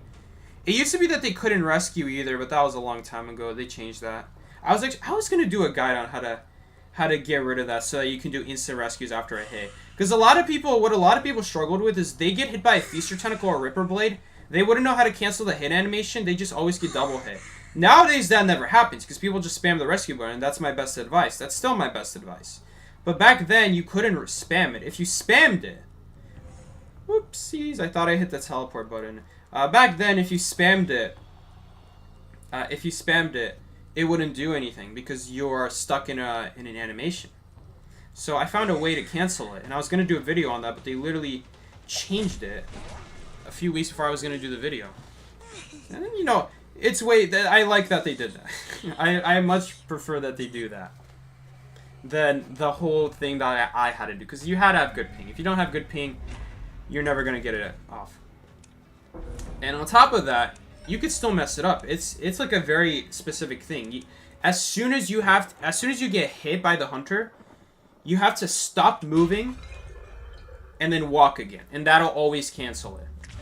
Sometimes, it really depends. If you were already running, already when you got hit, and then you stand still, it'll reset it. But if you're standing still, then you have to run to reset it. So that's why I always said you have to stop and then run again. Just in case, because you don't know exactly when you got hit. You might have gotten hit between the part where you stopped, when you stopped. So if in the case that you got hit while you were stopping, then you want to make sure to run again in case that's what happens. So, oops, we're doing Survivor. And sometimes I mess it up, and I just it's of course when you do it a lot, it's you get pretty consistent at doing it. But every once in a while, it's just something to mess up, you know, and I don't really appreciate that, especially because for something so dumb that you, in theory, you could remove it the first frame you got hit. The better you are at it, the faster you move your recovery, the faster you can get hit by a tentacle, remove your recovery, rescue, and elbow pad away before a second hit happens. And that's why I would never get double hit against hunters like Feaster, against hunters like Rippers, because if they land that Foggy Blade or that tentacle before they rescue, it would always be a double hit with every other rescuer, every other person who plays this game. But as someone who knows how to cancel the animation, they would always be shocked when they use their ability, and you manage to not only rescue in time, but also use your ability to escape in time, because the elbow pad itself has like a half a second to launch. So every second really matters when you're canceling recoveries. I'm a little bit worried. This might be a good team here. They are playing good survivors. You have any other skins for us? Like, yeah, we have the one from the Logic Path. I have that S skin that you can buy from the shop for spyglasses. And I have that one that was gifted from the crossover. I don't remember what the crossover was called anymore. We have slow pallet breaking. We also have Impulsive, which is completely useless. Oh, we found our target, and of course it's Mercenary. Literally, of course. Why wouldn't it be? We had a 50% chance of a decoder. Okay, again, 50% chance of a decoder. Sorry, now it's 66, because we already found the Mercenary. If this is Magician, I'm gonna flip. Oh my god, it's Magician. Oh no! Okay, now, oh no, this is just the Mercenary. Why did I think? Oh no, it is! What the? Why are there 3 people here? I was like thinking, is the Mercenary still standing here? I guess if the Mercenary is still standing here, then we're just following the Mercenary, but like, at the same time, why would the Mercenary still be standing there, you know? So yeah, Mercenary's over here. Oh, he messed himself up. Unless he has Flywheel. Going around the pal like that instead of directly towards it. Especially against Spider. She takes advantage of anything around the pallet and just speeds herself up. The moment you don't... Until you drop that pallet, it's just so easy for Spider to deal with it. Heck, I could have gone between the pallet if I wanted to, seeing him go that direction. But it's just faster to do the route that I took. A little bit faster. Maybe not. Maybe it's about the same. The point is, I want to have vision on him. So I did that. Oh, I should have shot him with the web first. Oops. Do you have Flywheel? I don't know why I didn't even use his ability there. That's why I'm using the double web there. So that we are going to catch up to his ability. So I don't really know what happened there. Wait, I want to web him so that the rescuer, the next person who rescues would... I should have thought of that sooner. Oh, that's going to hurt. That's a really good thing to have. Gamekeeper used to be able to do that.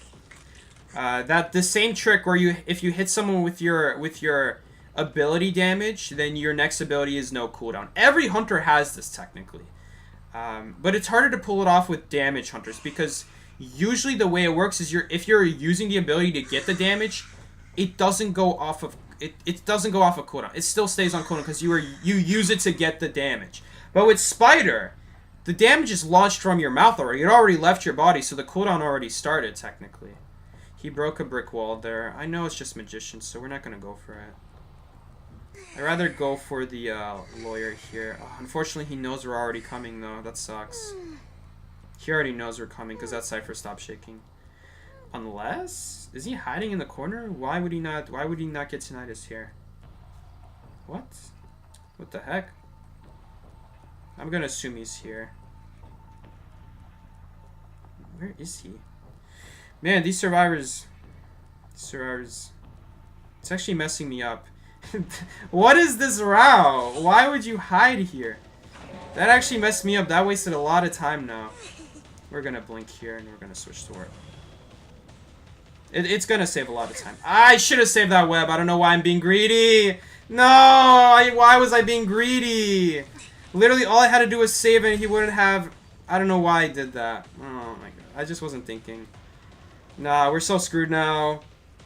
That's gonna be guaranteed just free 30 seconds of kiting. The spider's just so slow. She's so slow at dealing with windows. Look at how much time that wasted. If I just save that web, that would be the difference between 40 seconds. He's also gonna pop this cipher now. That cipher's gonna be done. If we can barely stop it, I'd be surprised, but... Because he didn't even get healed. How is this cipher still not primed? Well, not primed, but, you know, done. Because it's not the last cipher. That's so annoying. The wall was in the way, so it was really hard to see if he's actually still standing there.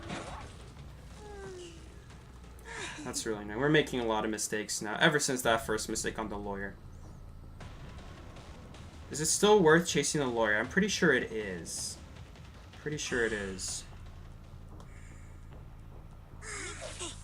Nice shot. That was definitely a good shot. So he's just taking the web off. I don't know why the magician is going here. I'm going to prioritize... Actually, there's a chair there. Let's just go in the same direction. So he should pop the cipher, but I don't understand why he didn't keep doing his own cipher. They don't need help with the cipher. The moment the mercenary picks himself is the moment... Ooh, that would have been a good shot, but... Dang. We're not going to pick up the mercenary. I don't think we're going to. Also, why is he not picking himself up? I actually like hitting you here. We'll have a target after this lawyer's done. There's no way for him to survive in this area.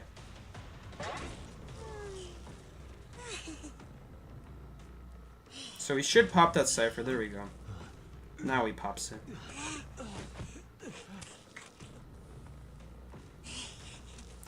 And the last survivor's mercenary. Who would have guessed?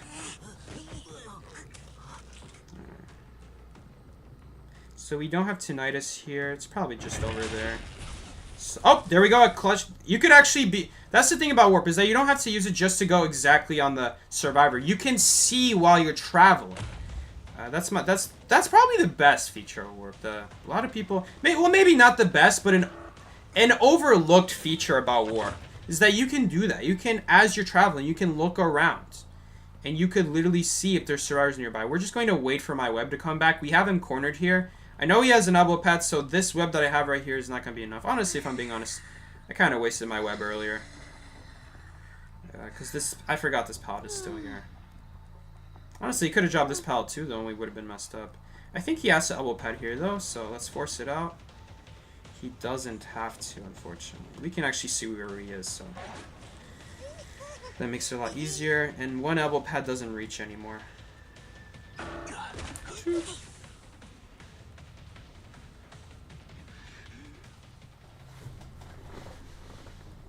The lawyer and his fast movement speed is so annoying. That doesn't really matter. The fast movement speed, it doesn't actually really matter there.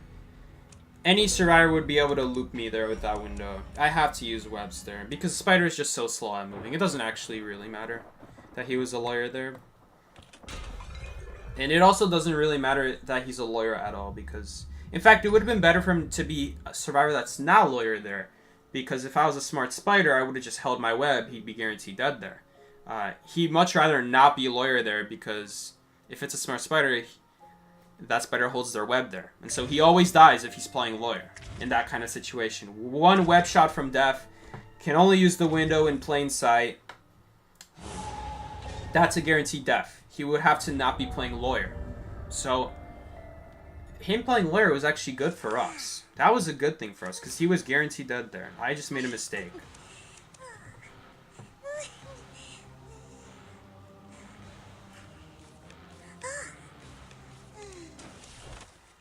Someone asked, do you have any other skins for Spider? I don't. Okay, so those were the only ones.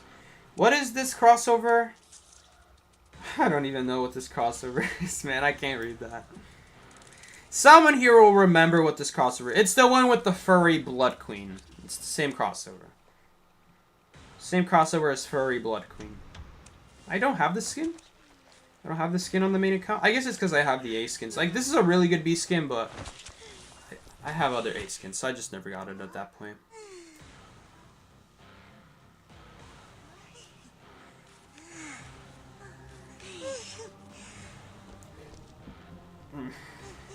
You have a postman, a little girl.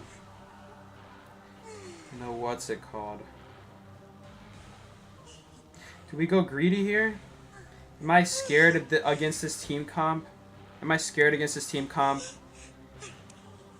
To have to run Blink? Not really. Oh no, I took trump card. Oh. Oh wow.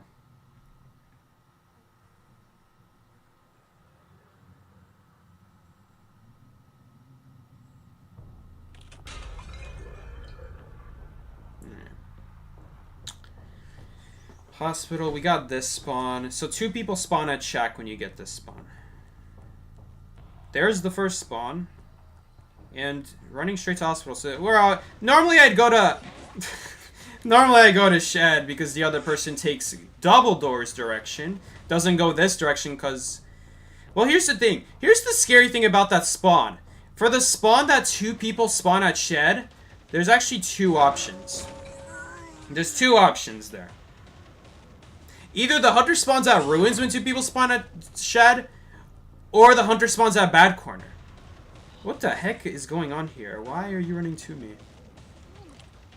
And she also ignored the pallet, so we don't even have to use our web here. He probably also has fly wheel. I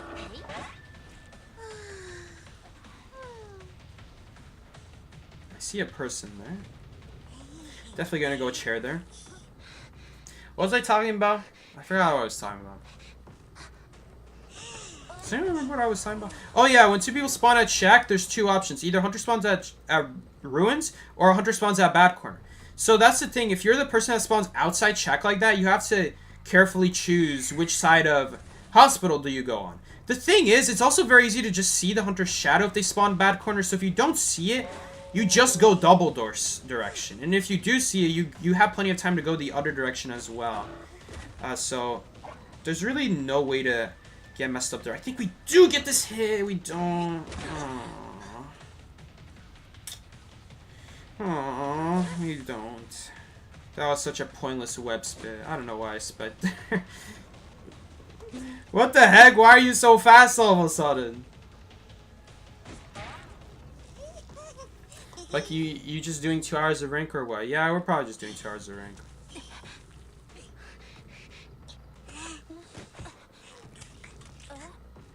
My favorite time, breaking pallets. Oh yeah, we also never broke that birdcage pallet. Oh, we did. We did. I'm just so used to keep in mind, break the birdcage when you get a chance. Break the birdcage, break the birdcage. I'm out here thinking I didn't break it when I already broke it.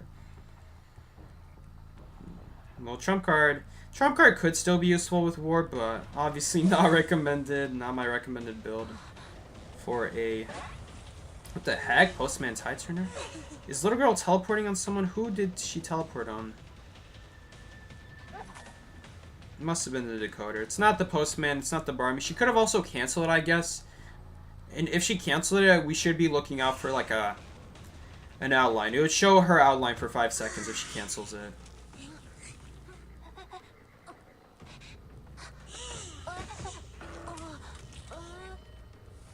Warp here kind of sucks. This is why I'm not a big fan of warp on something like hospital. There's just too many good things to use nearby. Like right here, I could warp into birdcage, but that window is literally right there. So That's not where I wanted a web. Oh boy. So she's just dead. I really would rather not chase the mechanic, but it's good to injure her. If we could find someone else, I really want to find someone else because mechanic just doesn't decode. She's just so bad. I'd rather keep her alive. At least now she can't rescue. I don't know what the little girl is doing today. Is she even watching which side I'm coming from? I don't even know.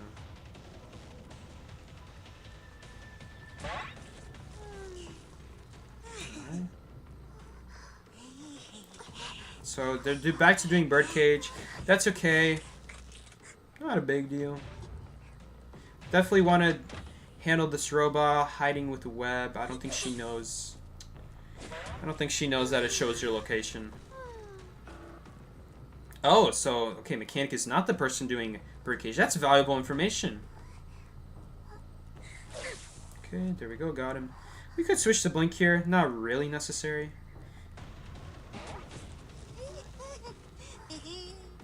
That cipher is shaking so slow. I actually didn't know that mechanic decoding slower made her shake the cipher less. That's interesting. Maybe that's a bug. Maybe it's not supposed to shake slower. I'm not confused. I'm kind of confused because that's how a prisoner can. Oh, she's doing a chest. So that's dead. She died. Would like to reach that postman as soon as possible. Should be a web spot here. Basically anything that looks like a wall, just try webbing on it. That's the way it works. Just try it and see if it works. It's usually gonna work, so I don't actually memorize the web spots. There's a couple good ones to know about, I guess, but I don't go ahead memorizing web spots. Usually on maps like Hospital, literally any spot's usually a good spot, so.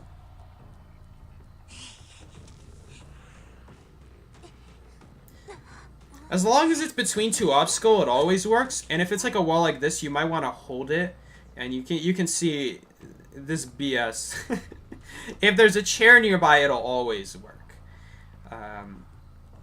So some walls it doesn't work on, but like stuff like this table, always gonna work on this table. So many spots to put a web on this table. It's basically impossible to fail it. As long as you're looking at the table, you'll get it off. Okay, not like that though.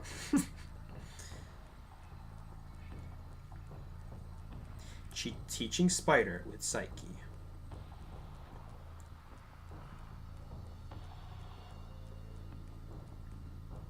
Really maximizing our movement speed here. I'm putting my webs in like this in between where we got the majority of the boost already before I walk through my next spider web, because remember it resets. It resets your timer. So you in theory you want to delay it as much as possible. Sometimes you might need that immediate triple stack burst of speed though. So some games you'll immediately like put to web to web to web immediately back to back, because you might just need that instant burst of speed instead of doing one by one slowly. If you're going for just overall distance, you would rather split up your webs, distance the webs out, but still close enough to be able to reach them.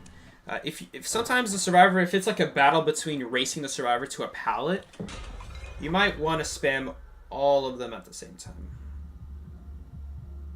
And I think I got a splinter. Oh god. What the heck?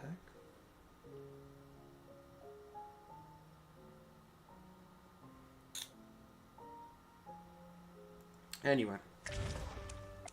Let's keep playing.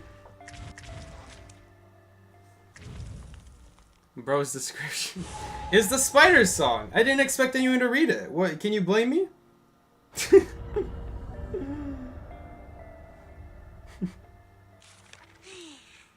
At this point, I could be putting like I could be a future teleporter, putting the winning lottery rolls down there, and no one would read it. No one would know it's there. Oh, Mickey's here. What's up, Mickey? How did I get this? How do you get a splinter from cleaning cars?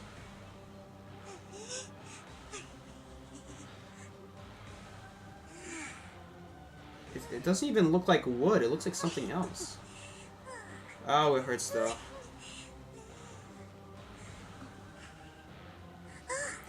Did I get it from cleaning cars or did I get it from something else? How would I not notice this sooner? I like to select Prospector. He liked to select Prospector, guys.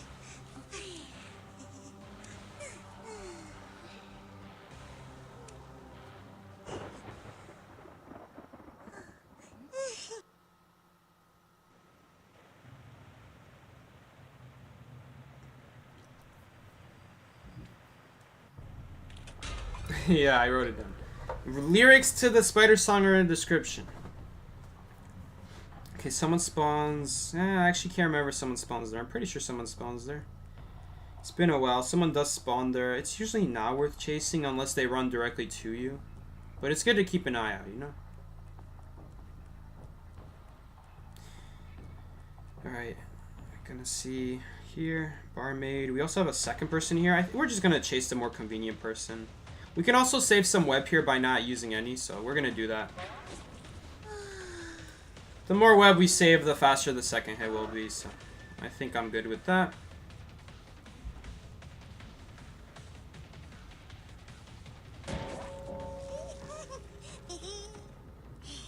We have an anti-crane here, but she's not gonna be able to do anything.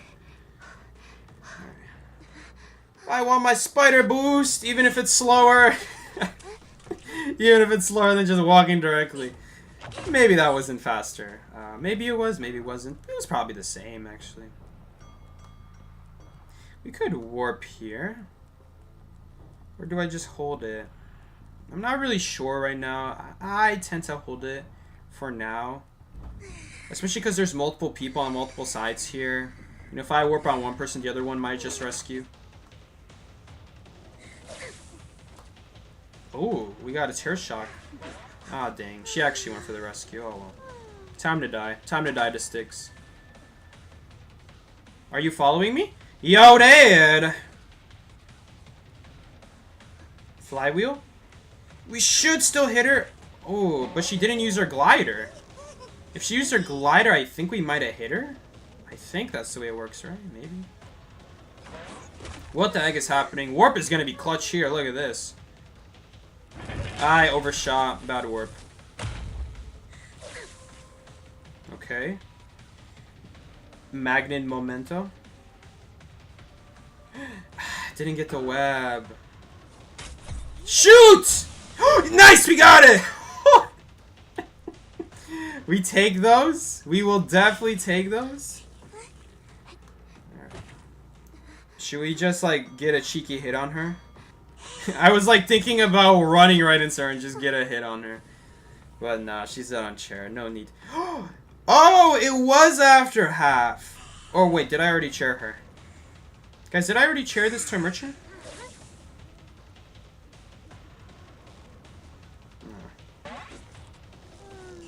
She's not using her flutes. Interesting.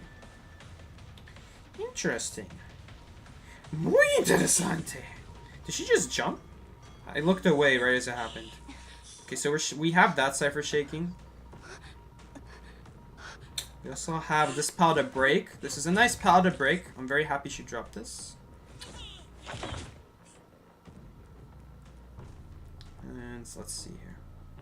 That was a pretty good warp value. That was good warp value. I just overshot a bit. I might want to turn down the sensitivity on that. Because there's going to be times like there where I can't warp because there's a building in the way, and then as soon as I go like overshoot past the building. No, don't hit the chair, you dumbass! Oh my god. I knew that was going to happen.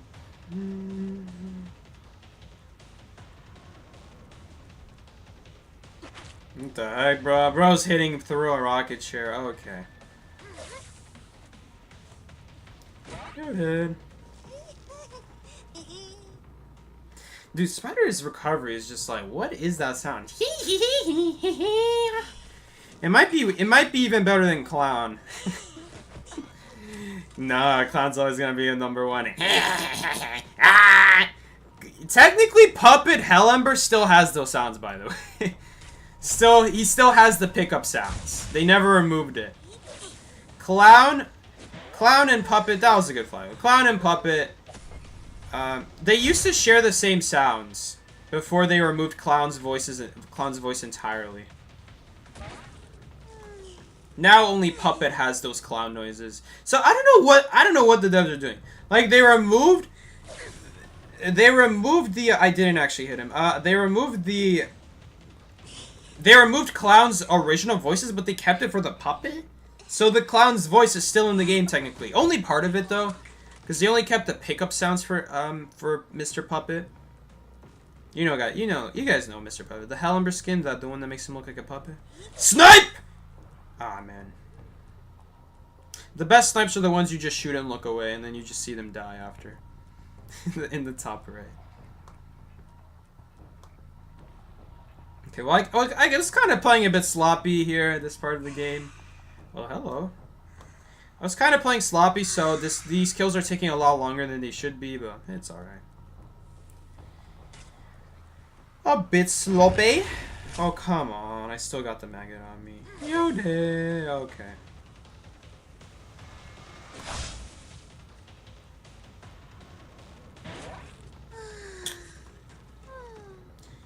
Alright.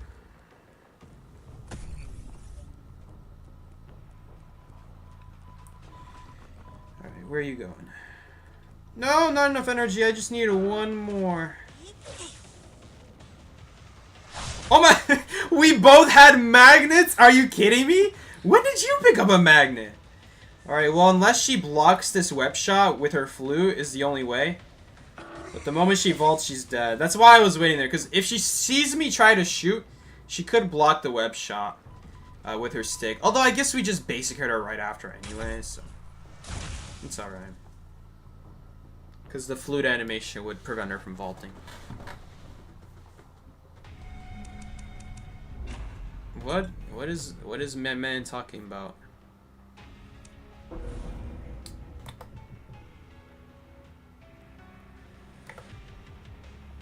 Goodbye. I don't know if that was an bot or what.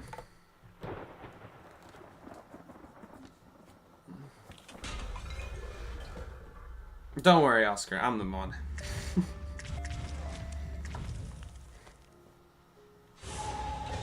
Spider's so fun, you kind of want to learn her. Spider's fun. Spider's a fun hunter. The only unfun part is after you kill someone, walking to the next cipher. That's my only gripe with Spider, but besides that, she's pretty cool. Good hunter to learn. Kind of like Ann, but basically more outplay potential. More outplay potential for that win. As opposed to something like Ann, it's a lot harder to still win your game. You're always going to be limited to your cats one hit at a time. Unless, every once in a while, I guess you can split your cats, get a hit, then you put a cross, and that leads to a second hit. Every once in a while it happens. But it just doesn't happen enough.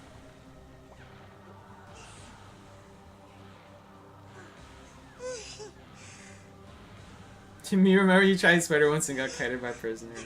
There again. I think my man woke up in the morning and decided to name himself Florian. But anyway. Biggest tip is just hold on to your webs until you know 3 webs. Or 2 webs, or 1 web, depending on the situation, will be enough to catch them. Right, and it's gonna take some practice to realize how much distance like 2 or 3 webs is gonna get you, compared to how much distance is the survivor gonna get while you're trying to create those webs. Because think about it, while you're creating those webs, the person's still running away from you. So are you gonna beat them to the next powder window? You know, you gotta consider that as well.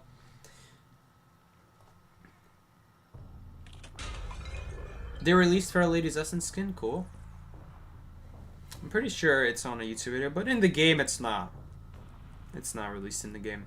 Maybe in China server it is, because I know in China, I haven't checked recently, but a long time ago the devs used to like give China 4 weeks worth of updates in advance. So they would always just be like a month ahead in updates. Everything they would get is like a week, like a whole month early for them. Oh no, I'm lagging. The lag is back. It started at the beginning of the stream, now it's back for the ending. Oh god. Alright, she's gonna get a window boost here, a juicy window boost for her. Unfortunate. Thankfully she's not taking it anywhere good. She's just reusing the same garbage window.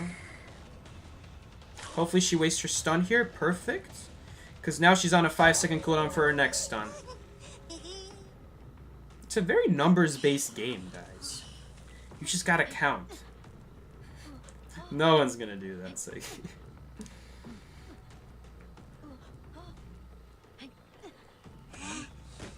All about finding that sweet spot, both as Hunter and Survivor. Are you gonna stun me? What the heck? Do we have an Explorer on the team? Where are these footsteps going? Ah, she's got... what's it called? What's it called? Dude, she's got that trait that makes her footsteps disappear. That's funny. It actually fooled me there. No, good for her. No, no, I'm not gonna get the stack now. We have to waste an extra web. I guess it's a doctor, so we wouldn't want to hit the doctor anyway, but we missed out on a farm. That's a big deal. That's a big deal. I wasted a lot of time. I forgot what that trait is called. What is it called? I usually know the name of these things. What is it called?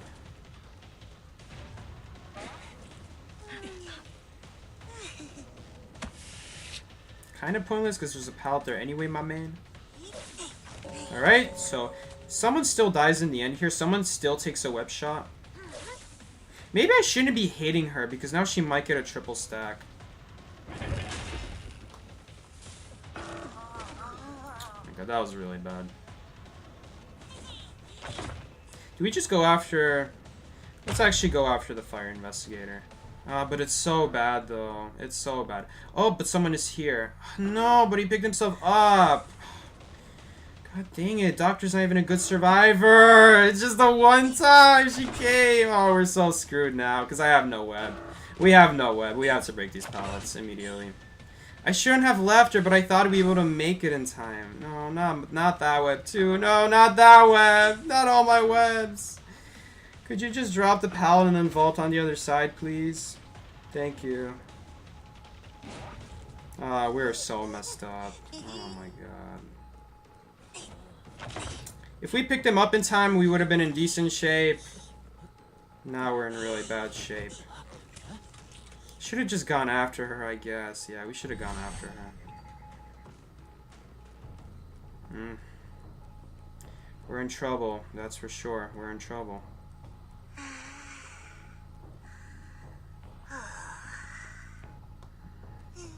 I also don't know where she's at. It's really annoying. I guess multiple people are rescuing, so that's nice for me. That's a waste of your book. Okay, we are making the comeback. We are making the comeback, fellas. We are making the comeback. We are making the comeback. We are making the comeback. Well, how is that not a hit? Oh my god, that sucks. Of course, Enchantress is in the perfect moment. That sucks. It really sucks that they have an Enchantress in this at this opportunistic time. Opportunistic time. Oh no, the lag is striking again. Part 2.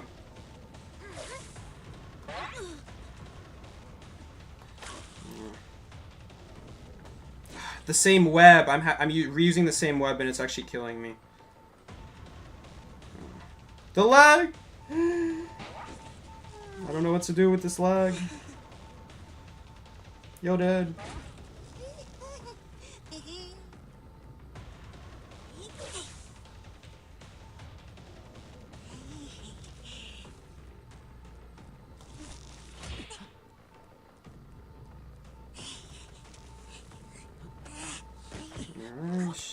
I don't think he's dead. Oh, he is dead.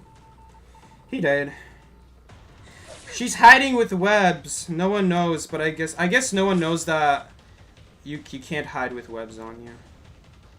Is she doing a new cipher? It's kind of suspicious that she left. No, she stunned me in the middle of it, so I couldn't turn my camera. It's really annoying. It's the same problem with Ripper, by the way. Same exact thing happens with Ripper against Enchantress.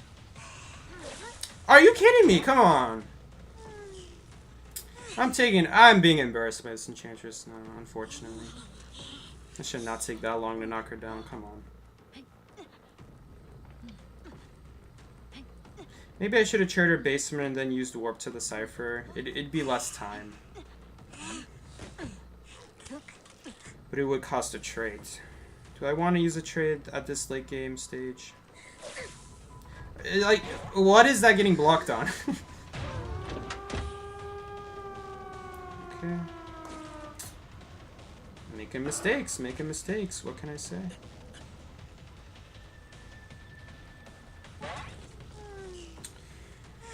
We making mistakes. I didn't see her. I mean, it's possible she's in the corner, I guess. That's the one thing I can think of. Maybe she's like in this corner over here. That'd be the one spot tonight so wouldn't reach, but... Wow, the balls stay on the map after he dies.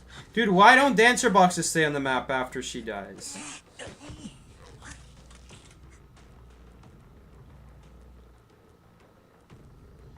It's actually not... This ball's actually not in a useless spot either. It's very... There's a lot of times where you try to transition between that area and those two pallets because the area just...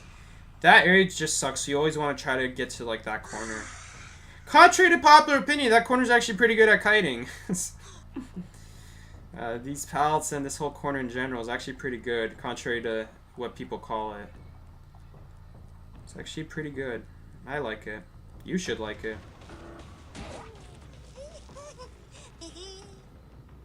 Alright, well, you're getting chaired.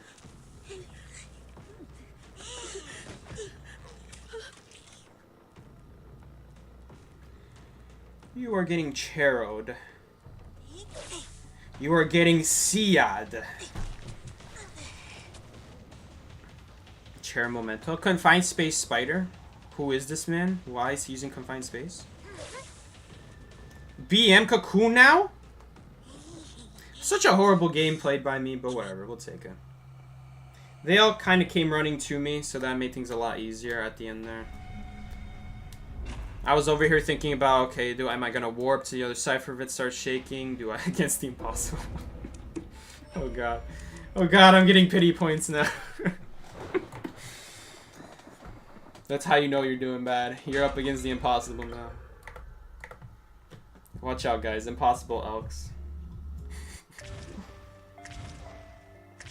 It's because they were mammoth or something, like someone was higher than me, so they gave me extra points. What's the spider buff? Basically, the webs last 3 seconds now instead of 2 seconds.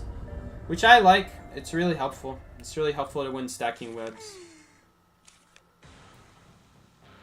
It's one of those things where you might not notice it when you add it, but let's say you take away that 1 second, you're back to 2 seconds, now you're probably going to notice it.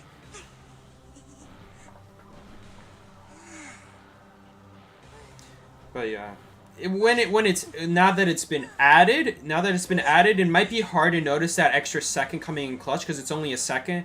But you really notice it when we're trying to walk across the map and we're really chaining webs. I'm really trying to go absolutely last second to place a web. It's 3 seconds, right? Yep. Oh no, that's not where it says. It actually doesn't say here. It doesn't say. Well, whatever. If anyone's played Spider, you'll know in the top left corner, it lasts for 2 seconds.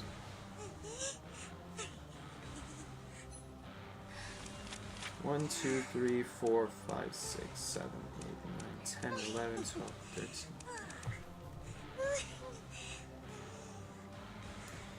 Warp on Moonlit.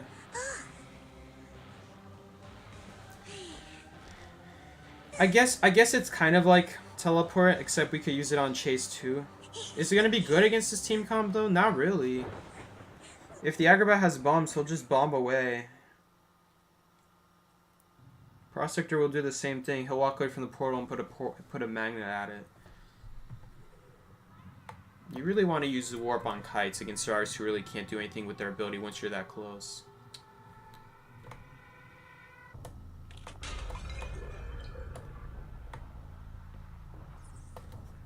Okay, so someone spawns at Fort Stop. Usually this is a pretty bad spawn, but if the survivor doesn't know you spawn here, they just end up running straight to the cipher and you get a pretty good start. But if they do know you spawn here, then they run behind Fort Stop. It makes for such an annoying area. Now, Back when before you could choose your spawns, I loved this spawn. It was so much value. And now that they added spawn selection, everyone loves this spawn. Everyone's going for a stop. Everyone knows how good it is. And keep in mind, guys, that was before. That was before you could drop down. I don't know why he's not using the shock there. I guess he figures he's taking a hit anyway.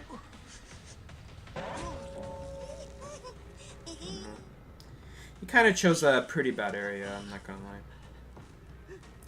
I'd like to chair closer to a cipher. I really wouldn't want to chair by forward stop. I'd love to chair here. If that was coordinator, I would probably have to settle for bridge. But it's just an acrobat, so we can go here. What the heck? Is he not going for the rescue? He must not be going for the rescue. Oh, hello. I don't know why he didn't get the free rescue there. Good dodge, good dodge. Oh, we got double rescue. Oh, that's nice. Acrobat with Tide, okay. No, I missed! I forgot I'm at 1,000 presents, so it takes like half a second longer. Oh, that's sad. Oh my goodness! Oh my goodness, how did that hit? I swear I got stunned before the hit happened, but... Am I tripping?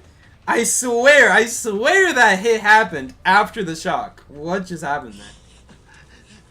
I don't even know. Could we chair here again? We're not going to get to chair here in time because of the Prospector. So, I'm just going to give up that cipher. I heard it's almost done, so... Once I see Prospectors here, I already know we're not going to make it to the cipher.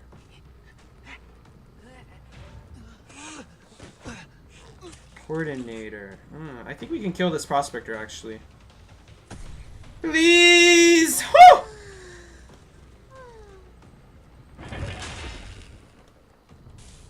What is this web spot? Hello? It's literally in the air. Where is your shock? I don't want to use any more webs because here's the thing. If I use my webs there, he'll shock me and he'll reach the pallet. He's not using his shock. Okay. Dude, you could really feel that extra 1 second buff there when we hit that Prospector.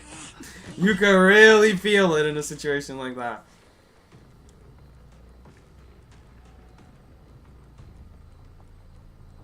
That's also another thing. If you know Spider's hitbox really well, you could go for the swing way before you're actually in range. Kind of like what I did there. I don't want to lose. Ah, we lost a triple stack.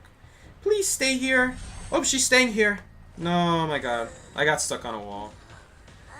It's really all about that movement with Spider. You mess up, then yeah, you're getting ability. Whew, that was a clean web spit though. Okay, are we in trouble though? Are we about to get cypher rushed? Uh-oh. I think we are. That cypher's... Oh no, I made a mistake. I made a mistake, guys. I should have stopped the cypher. I think we're tying this match now. Now it's too late. Yeah, now it's too late. No, I needed to cancel his... Okay, well, it didn't matter. I wanted to shoot him there because that actually stops him from using the bomb. Okay, since we knocked him down before the cypher popped, it's still fine. I got really scared there chasing the corner because here's the thing. Against this area, as Spider, and if you don't have faster pallet breaking, you have to get rid of at least one of those pallets, sometimes both, if you don't have enough webs. So I didn't want to chase the corner anymore. I wasn't sure if we'd knock her down in time, but then again, I should have known that we probably wouldn't knock down the Acrobat either. I was honestly just hoping that Acrobat's just not in position. That was literally my only hope. I don't know why this... I know Coordinator's going to be rescuing. I'm not going to pressure that cipher anymore. By the time I reach it... The moment I chaired, I knew that cipher's going to be almost done. Honestly, I was surprised it wasn't done sooner. So we're just going to sit here patiently. I don't know why she's not rescuing. It's almost like they're waiting for Coordinator to reach back gate at first stop, and then they're going to pop. That's almost what it felt like for a second, but now I'm getting tinnitus. I don't get it. Do we have another cipher primed? They swapped ciphers? I don't get it. Look at that. Look at that. Swinging right before we're in range. That's what you want to do with Spider. No! Hold the web! Hold the web! No, that always happens with Spider. If you're not hugging the window and you hit it just... Here's the thing. It's super generous. That's the thing about Spider. She's super generous on terror shocking for windows. But you have to practically hug the window if you want the window hit, though. It's so annoying. I really messed up my flow because of that in this area. Because we didn't get that window hit. It really hurts. I don't know if we're going to be able to tie this now. I don't know if we're going to be able to tie this. It's all because of that Prospector moment. Yeah, I think we're tying this, guys. I just needed to not mess up my flow with the Prospector webs there. I could try to go find him, but... We're tying this no matter what at this point. I know Dungeon's not there, so it doesn't really matter if I leave him. As long as I don't lose him here, we're fine, but... Oh, well. Should have been a win. Should have been a win. We had it. We had it. We had the win there. I just messed up. That's the thing about Spider. It's been a while. It's been a while since I played Spider, and that's happened. If they get on the other half of the window, it won't count. At least with other hunters, because it's the thing about Spider is that you don't just miss. You hit the wall, which makes it so much worse. Like it doesn't just swing and miss.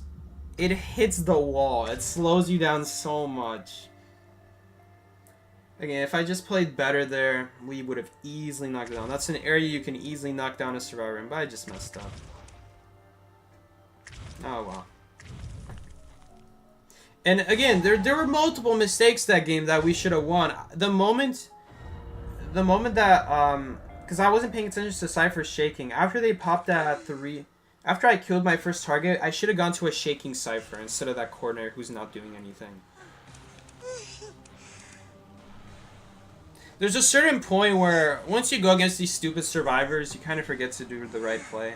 After a while, I think I was doing it at the beginning, where I was ignoring certain targets over others just because they weren't doing a Cypher. So there was no advantage of going after them. But that was a clear mistake. Had I gone after that person way sooner, we could have prevented that. Sure, the Cypher would have quite a bit of progress on it, but not even close to primed if I had gone from it from the very start, the moment I killed that first person. Because we wasted a lot of time on the coordinator, you have to think about that. I realized too late that, after I hit the coordinator, I realized too late that we should be focusing on the Cyphers, not on the coordinator. Oh well. The warps were pretty bad too. I don't really know where the Acrobat went after the self-heal. I obviously misjudged where he was when he picked himself up, though. I obviously misjudged. That's the other thing with these survivors. I don't know. Are they going to take the dumb route? Or are they going to be like smart survivors and like go behind 10 or something like that? Like a smart survivor would.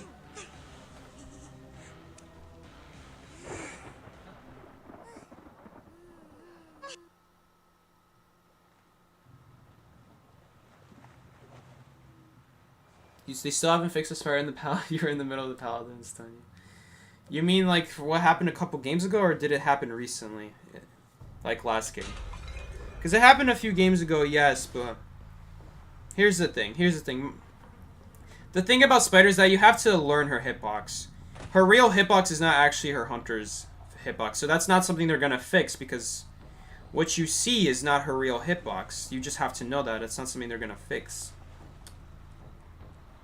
I want to block her off from the pallets, if possible. Okay, we have her trapped. Perfect. If we could get a Terror Shock, that'd be nice, but she vaulted early. Think she's gonna get a lot of boost here, though. I hate window boost. Such a good trade. So obnoxiously good. Imagine if she had Flywheel here. She'd be dead long ago. So she has to use her stack here. If she used her stack sooner, I wonder if she would have made the window. I wonder. I'm not actually sure. It'd be pretty close.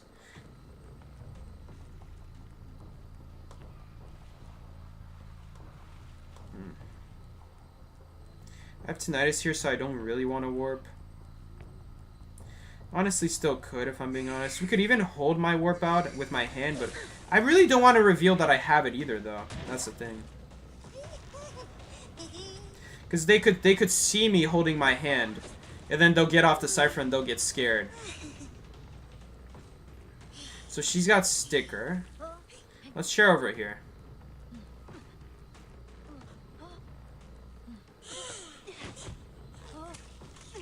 Batter wants to heal, but cheerleader's insistent. I forgot that barrel was there. Cheerleader's insistent on doing the cipher instead of healing. Which is good, by the way. That's a good move because they're not going to get the heal off. Shouldn't have missed that, but it's okay. Man, I can't believe that's still in range, by the way. Was that still in range? I don't think it was. He's got the movement speed boost. He had the movement speed boost. He still does. He ran away with the movement speed boost. I guess he's scared of a web spit. Fair enough. Should I? This is a tough question. Do you go after the healing or do you go after the cipher? Since she made a bubble, I say we go after the healing. Especially because she got off the cipher pretty early. Are you going to dodge? That's the thing. That's the thing. Like, do you expect him to dodge or do you expect him to predict your dodge so you predict their prediction? Not entirely sure. One thing's for sure, though. He already used his flywheel, so flywheel wasn't on the table. So that's good. That's good. Flywheel was not on the table. Alright, this is Gardner. I always get this skin confused with Cheerleader. They look so similar. Ever since Cheerleader came out, I guess. I shouldn't have placed that web. Placing that web meant that I can't swing anymore.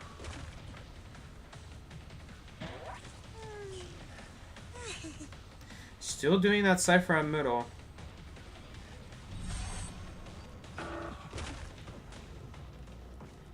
Dungeon is also here. They're healing. I could literally. Not only did the cipher stop shaking, but I could literally see their outlines. That should be a perfect warp. Kind of. She's waiting on a bubble that's on cooldown. She's slow. I'm not even gonna take the warp. She doesn't have a second. Or maybe she does. So she just waited for nothing. Okay. Ooh, I ran out of energy. One more web there would have been nice. Doesn't actually matter though. She's gonna slow herself down anyway. See, if she used it back to back, I would know that she's gonna commit both. But the moment I see her get slowed down, I'm like, let's not use the warp. If we needed to, the warp option was there, but I don't know why she waited on the second one. So you can dodge, but the nice thing about the spider, spider web shot is that it does have a little bit of auto aim on it. Okay, she's gonna get a bubble here though, or not? It's a tough area regardless. This is a tough area regardless. Hold up, wait for the web for BM. Inside the wall too. BM value. BM.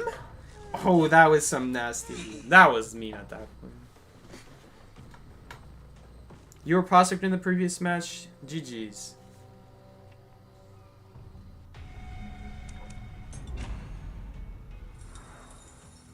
What rank is this? Low tier.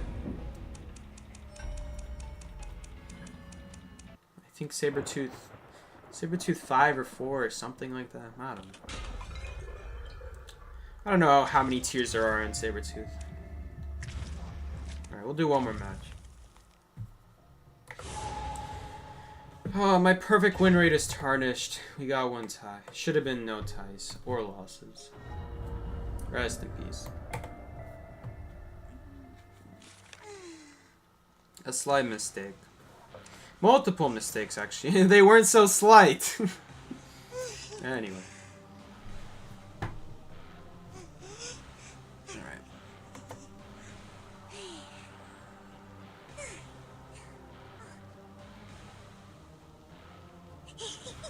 Axe boy. Not my axe boy. Alright. No deforestation today. You always Google when you hear BM value since BM is your initials. BM value? Cyber value? I see what you're saying. I smell what you're cooking. He'd like to select mercenary? Why don't I have teammates like this in rank? Ooh, he really wants to select mercenary. My man, if I was that mercenary, I would gladly hand it to you. That's crazy. We got people fighting over a mercenary. This is a first.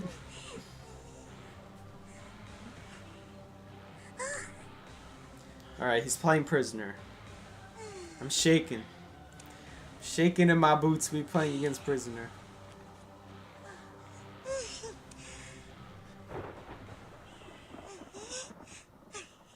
Mercenary denied. My man kept his mercenary. That's tough. That's tough. He kept his mercenary.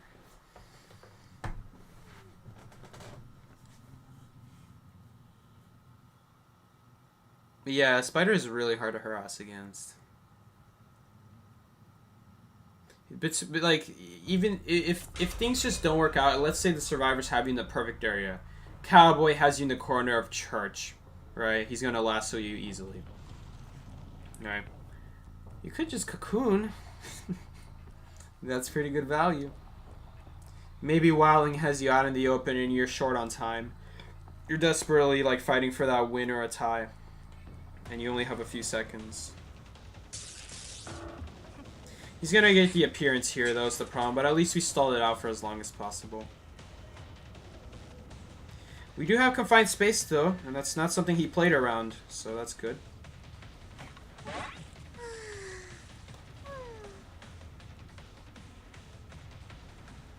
Just in case he didn't get my full appearance, I try to look away there so that his painting time is actually slower if he doesn't have the full appearance. Dang it, he still got it in time though. That was a waste of web. Where'd he go now? Okay. We might get him here, but I don't think so. Oh, we do.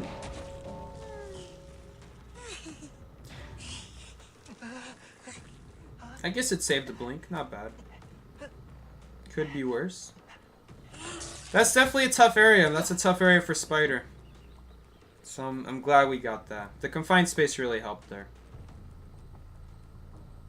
Definitely want to block that window with someone like Spider.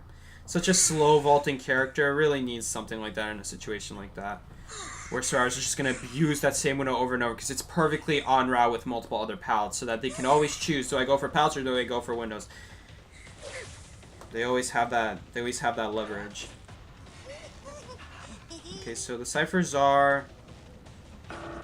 We got two ciphers. We got one at 3 pallet, kind of. Yeah, 3 pallet. Another on the top floor. Okay. I'm not gonna hit him here for full presence on purpose. Actually, we could just cocoon him here. I think it saves more time. Too bad I didn't already have 60, but oh well. I guess we'll take it anyway. It's a pretty good chair spot. I don't think he thought that through. I mean, I guess where are you gonna die? At least he forced out 60 web, right? I think it's pretty good, right? I mean, you could argue maybe since I didn't have it immediately, I could just chair him, but... I mean, now it's gonna... Now they're thinking about just not rescuing at all, which is even better. I really hope they don't rescue. Let's just hope they don't rescue. I think I left too early. I should have stayed longer. Let's just hope. Whew, that was a close one. I should have stayed longer, though. Next time we gotta stay longer. Oh, no, we're getting lag. Oh, we're getting some major lag. I gotta go stop a Cypher, not follow a Mercenary, though. Oh my god. With this lag, we're not gonna get a web shot on him either, though. That's so annoying how the Cyphers are all split up and we don't have, like, any trump card. A trump card would be so nice here, though. At least we got rid of some of the good pallets, but... Maybe if I didn't lag, we might have gotten something off. It's so hard to say, though. Probably not. I don't know what this Gardener's doing. I was thinking maybe we should wait for Flywheel, but why would she run Flywheel? Ah, man, this is tough. Now she goes in hospital. I guess that's what the blink's for, right? We have nothing to web off, though. So sad. Could you drop down for my recovery hit? There we go. And I'd love a basement. Whew! Okay. Or maybe we could chair... I'm thinking about chairing over there. Maybe, maybe not. Imagine she struggles free. She actually might. With no faster struggling, we easily make that. But with faster struggling, I wasn't 100%. There's no one even there anyway. There's somewhere in the corner. Maybe somewhere on this side. Okay, he is on this side. We got him in a perfect spot, by the way. Where if he drops down, it's just an immediate hit. And you know what? That's the other great thing about Spider. Oh my god, they actually have it primed. That's the other great thing about Spider. I swear to God, Spider recovers faster from heights than survivors. I swear. Why no full presence, by the way? Why not get full presence? Because I'll tell you why. Because we were one web shot away from getting full presence. Not a basic hit. We were a web shot away. That's really important because if we shoot a survivor with a web, that means our next web is no recovery. We get 2 web shots back to back, which I actually forgot about that when we were chasing the gardener. I should have taken advantage of that instead of basic hitting her. My mistake. I completely forgot about that. That's just kind of the problem of like commentating though and talking at the same time. No one is there. Completely forgot about it. Should have taken advantage of it. Would have been really good there. Come on, I need my webs. It's not open. Now we get to cocoon for BM. Inside the exit gate. Imagine that. We're hacking? Hackers? He got digested. Ooh, that's nasty. When I first started playing the game, I already thought dying on a rocket chair was pretty morbid. I thought it was already pretty morbid to die on a rocket chair. You can imagine what I thought about Dead by Daylight in that case. Dying on a hook.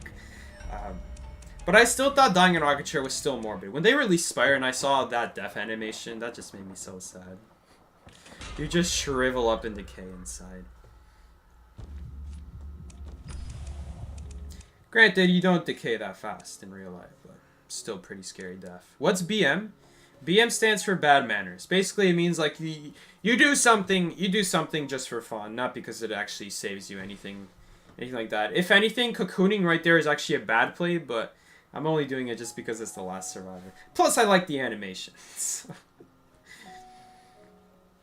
It's actually not a bad play to do that. You speed up the game, you know, in case you're in a competition in a tournament where first team to get a 4-man in like this amount of time faster wins, right? So you're going for the as fast game as possible. So it wouldn't be BM in that case, but I just do it because I like doing it. In all seriousness, we could chair there. It doesn't actually matter to BM, but basically BM stands for you do something that you really didn't have to do that, but you know you're just doing it. You're wasting your resources just because you know you're gonna win anyway. But they don't die. They get sent back to the manor. Yeah, I'm sure they do. It's stuck inside that cocoon. What are you gonna say when they bleed out and they have that skull, where they have those they have those X marks on their eyes? What do you say then? Still get sent back to the manor? Yeah, they'll be sent back to the manor, 6 feet under. What are your opinions on the new survivor skills? I haven't seen it, and I'm not going to see it until it actually comes out. Yeah, I miss the rocket chair barbed wire. I miss that too. I still haven't forgotten. The reason I haven't forgotten is because they still haven't fixed the animations. Every single hunter animation in this game, up to a certain point, I forgot when they added the stupid booster seat or whatever it is that they added instead of the barbed wire. But after a certain point, they actually started changing the hunters to not put their hand as if they're putting on barbed wire on the survivor.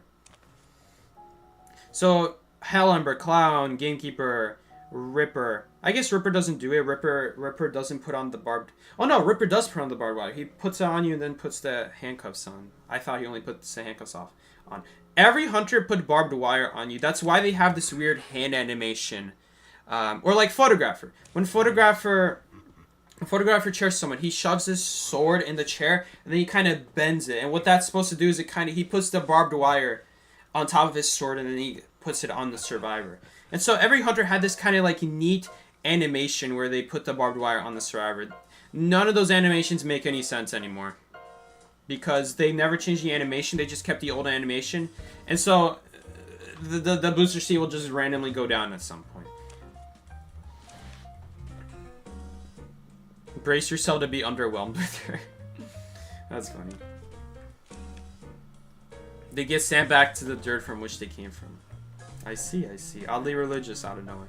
But yeah, every hunter would have this like hand animation where they would take their hand and they put barbed wire on the survivor. None of it makes sense anymore. I guess Percy wasn't affected by it, right, Percy? Percy's coping right now, not being able to cheer survivors. Wax artist, when he shares a survivor, he takes his wax gun, same thing as photographer, puts it over the survivor. He doesn't actually use his hand, he uses the wax gun. Same thing with knights, uses the harpoon to put the barbed wire on. Percy's immune. But yeah, the animations would actually line up back then. Now, ever since they changed it, they just don't line up. That was the biggest thing that annoyed me. Not really that the booster C looks ugly, just that no hunter's animation makes sense anymore. They don't make sense anymore. I think it was every hunter after... It was every hunter after Nightmare. So I think when the next hunter to come out was Clerk. So you'll notice that... Actually, let's see. Does Clerk do an animation where she puts on invisible barbed wire? After the barbed wire was removed, they made sure that no hunter after that had a weird animation like that. What are these settings now? How do I just turn on bots?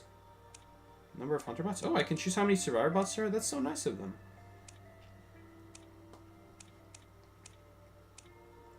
Alright. Well, that was completely pointless because there's going to be bots now anyway.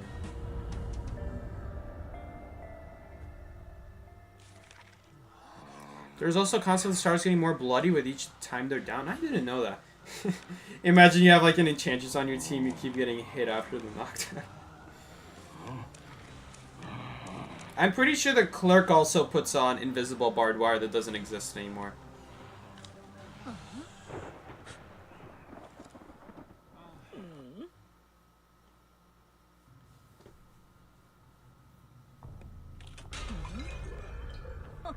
The beta IDV did not have hooks. It had something way worse, Oscar. It had something way worse. It did not have hooks. I'm just gonna say that much. Whoever told you that, they were being brutally generous. It is way worse than Dead by Daylight. Alright, let's see the Clerk animation for chairing survivors. This is just out of curiosity. This isn't actually even for the stream. Yes, it was a rope. It was a noose. The survivors would put a noose on you. Yeah, there you go. She put on like this invisible barbed wire. She like put her hand over the chair when this thing was already down. So that's the barbed wire animation. But yeah. So the way the old survivors died in the beta version of the game, in the beta version of Identity 5, the hunters would tie a rope around your neck, and you would just be sitting on the ground, kneeling on the ground, waiting to die. When the timer ticks to 0, the machine would go up, and then you'd float in the air until you die.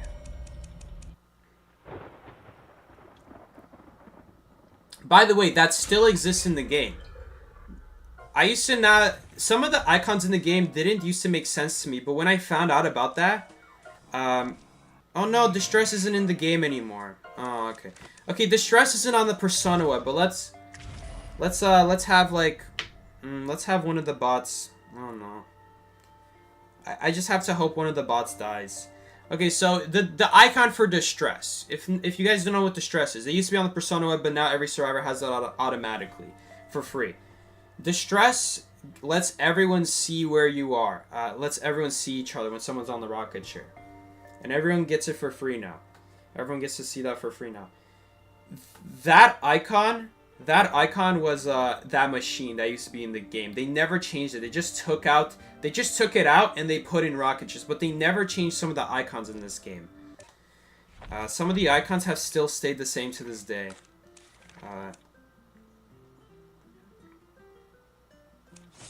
So, from the old days of Identity 5, some of these icons would only make sense if you understood the old days of Identity 5. I'm sure there's other ones on the Persona web that I'm not thinking about. Hold up. Maybe there's one on the Survivor side. But yeah, you could actually still see it in some of the Persona webs. See right here? Look at this. Oh yeah, here it is. There it is. They never changed this. So this was used to not be called a herd mentality. Was it called herd mentality? I don't remember. But that used to actually be over here on the kiter route. So when you'd be a kiter, you'd actually make the rescuers rescue you better. They'd actually have faster movement speed.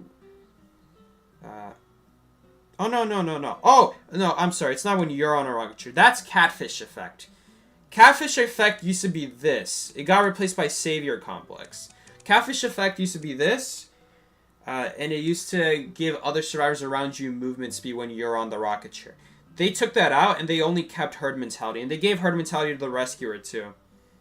They used to be for the kiter, but they gave horsefly effect to the kiter, which that's better for both personas, honestly. But yeah, there we go. We got proof of it right here. Herd mentality. That machine you guys see right there, that's what used to be in the game. So they still have these remnants of like this in the game. Obviously, anything that came out after this game, like came out of beta, like symbiotic effect, it's really weird because for this it shows the old machine, but for this it shows the chair icon, even though they're both related to rescue. And that's because symbiotic effect came out after beta, when rocket chairs already existed in the game. So when they created this persona ability, this used to not be in the game. This used to be up here. This used to be up here before they added Weber's Law. Symbiotic effect used to be up here, but then they moved it to the side. I forgot what used to be here now. I think the ability to see chests used to be here. And they took that out.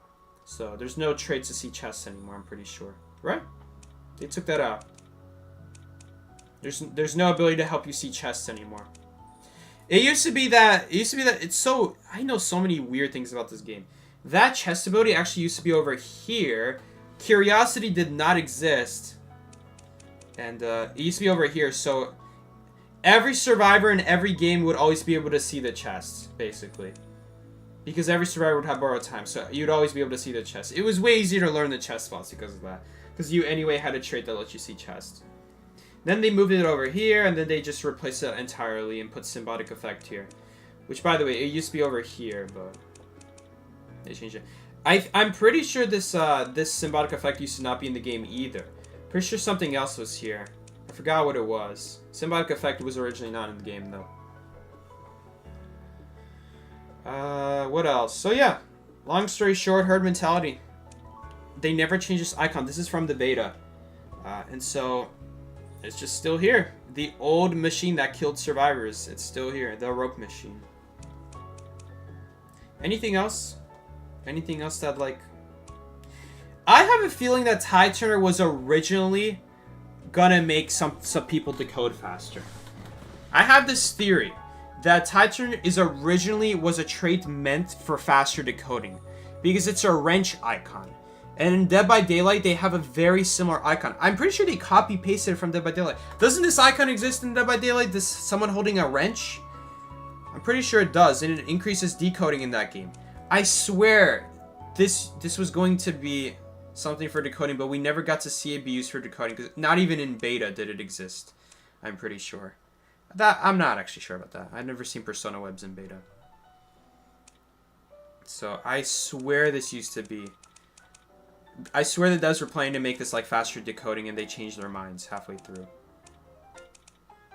And the whole reason I started thinking that was because of Dead by Daylight. It's so crazy that I got fired for Dead by Daylight when all of these things are stolen from Dead by Daylight. I I find that unbelievable that they fired me for Dead by Daylight. Not even a warning. This game wasn't just inspired by Dead by Daylight. Some of the things were actually stolen straight from Dead by Daylight, with Dead by Daylight's permission, by the way. So they did get permission. Not saying that they didn't, but they are literally copy-paste some of these things. I'm pretty sure this is copy-paste from Dead by Daylight. I'm not entirely sure, but I think it is. The icon that people are injured, the injured icon, that's taken from Dead by Daylight. If you watch old Dead by Daylight videos, you will see that's how it used to be. The healthy icon, the injured state. The only thing that was different was like hooking people, and when people were knocked down. When people were knocked down in Dead by Daylight, it shows them in a crawling position. In Identity 5, it shows them kneeling. That's the only thing that's different. They just straight up, they just took it from Dead by Daylight. Hell Ember is literally, Hell Ember is, shoot, what's he inspired off of? Which hunter is he inspired off of? I'm pretty sure, I can't remember which hunter he's inspired off of. Gamekeeper is literally, what's his name? Gunslinger. I think Gunslinger came out after Gamekeeper, though, so I guess props to devs for original, I think. I don't know who came out first. This is literally Hillbilly. They literally stole it. Guys, they changed this icon. This is why I find it so confusing. This is what I find so confusing about the devs. This used to have a rocket. This was... Okay, long time ago, Hell Ember had a scythe for his weapon, and Clown had a chainsaw for his weapon. Fun fact, if you guys are ever wondering, why does this icon look so weird? When I first started this game, I wondered, why is the rocket dash this kind of art? Why isn't it like a rocket icon? Why isn't his rocket? Because this icon used to have a chainsaw in it. He used to be holding a chainsaw. They removed the chainsaw, and they just kept him holding nothing. So a long time ago, Cloud had a chainsaw. When they removed the chainsaw, they figured, oh, let's change the art. Since it doesn't make sense anymore. Which confuses me so much. I mean, I guess they didn't want to make new art entirely. But if you realize that it doesn't fit your game anymore, then why do you have stuff like this? Why is stuff like this still here? Like these remnants of the old version of the game. Really gruesome versions of the game, by the way, which I'm really happy they didn't go through with that. Even in America, that is very gruesome. Obviously, censorship in China is wild, but even for American standards, that is very gruesome. What they were originally gonna do in this game. But yeah, they took away his chainsaw, so they changed the art and they just made him like him holding nothing. It's so funny because ever since I started this game, I had a small hint. I was like, why is this icon so weird? Like, I'd always have to reread this because the picture makes no sense to me. I'm like, really? Why is this the picture? I'm like, okay, maybe because he gets stronger and more buff. No. When I saw the beta version of the game and I saw them playing Clown in the beta version, not only did he have a chainsaw, but the icon was literally different, so... Fun fact, you can actually still see the old Hell Ember in the game. Old Hell Ember used to carry a scythe, you know, for farming wheat, I'm pretty sure, right? You can still see that in the game. If I could get a loading symbol. So, if you guys ever lag, let's say you lag. I have an idea. I know how to make myself lag. So, whenever the game is loading, it's going to show up a loading symbol of a survivor running away from a hunter. So that's the survivor and that's the hunter holding something. That was going to be Hell Ember. This icon they kept in the game. They kept this in the game. So the loading icon doesn't make sense anymore.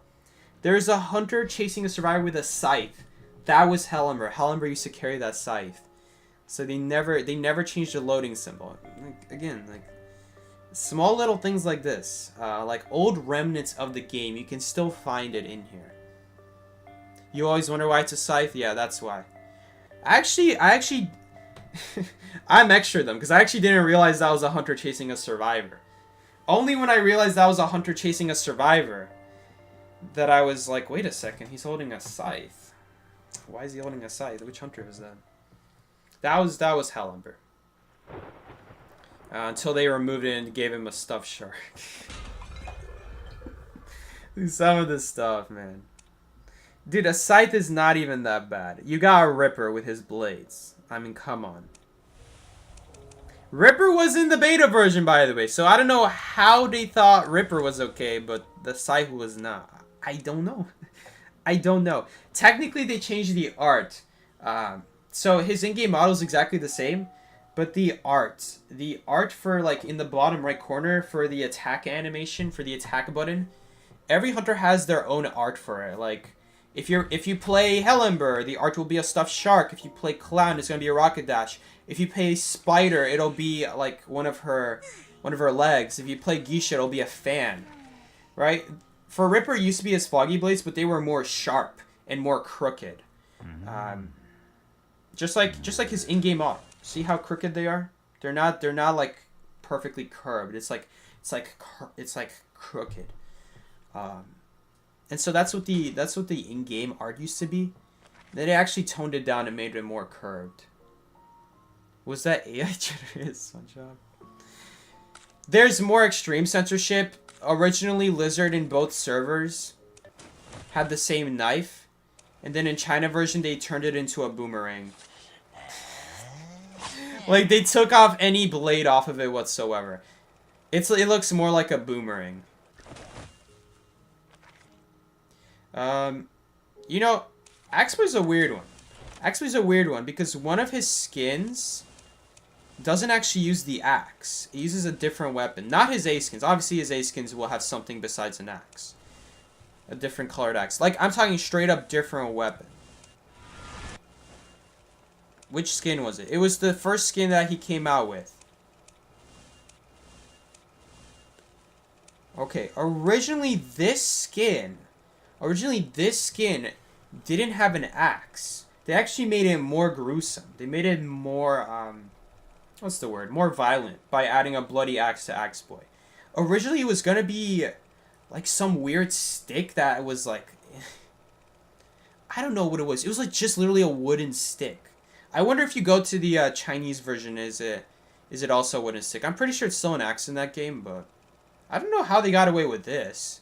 So a scythe wasn't okay, but this is okay. I mean, it's even red. They even added color to it. Oh, they took the blood off his axe. Okay, fair enough. All right. I could have sworn something was different, but no. I swear, even in the global server, this skin had a different weapon. Maybe in the beta, maybe it wasn't. I think the skin always had this. So. Maybe once it released, it always had this, but I saw a different weapon. Axeboy used to have a different weapon. It was like a long stick that was like in like a circle shape, like a 3/4 circle shape. It's like this, and then it's like it had branches on it to make it kind of sharp, but it was a really weird weapon.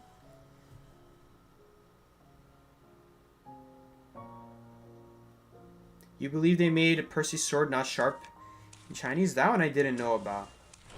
Is it sharp? Dude, this is like the Lizard situation where like I don't see any way they could censor it. Like unless they just remove the weapon.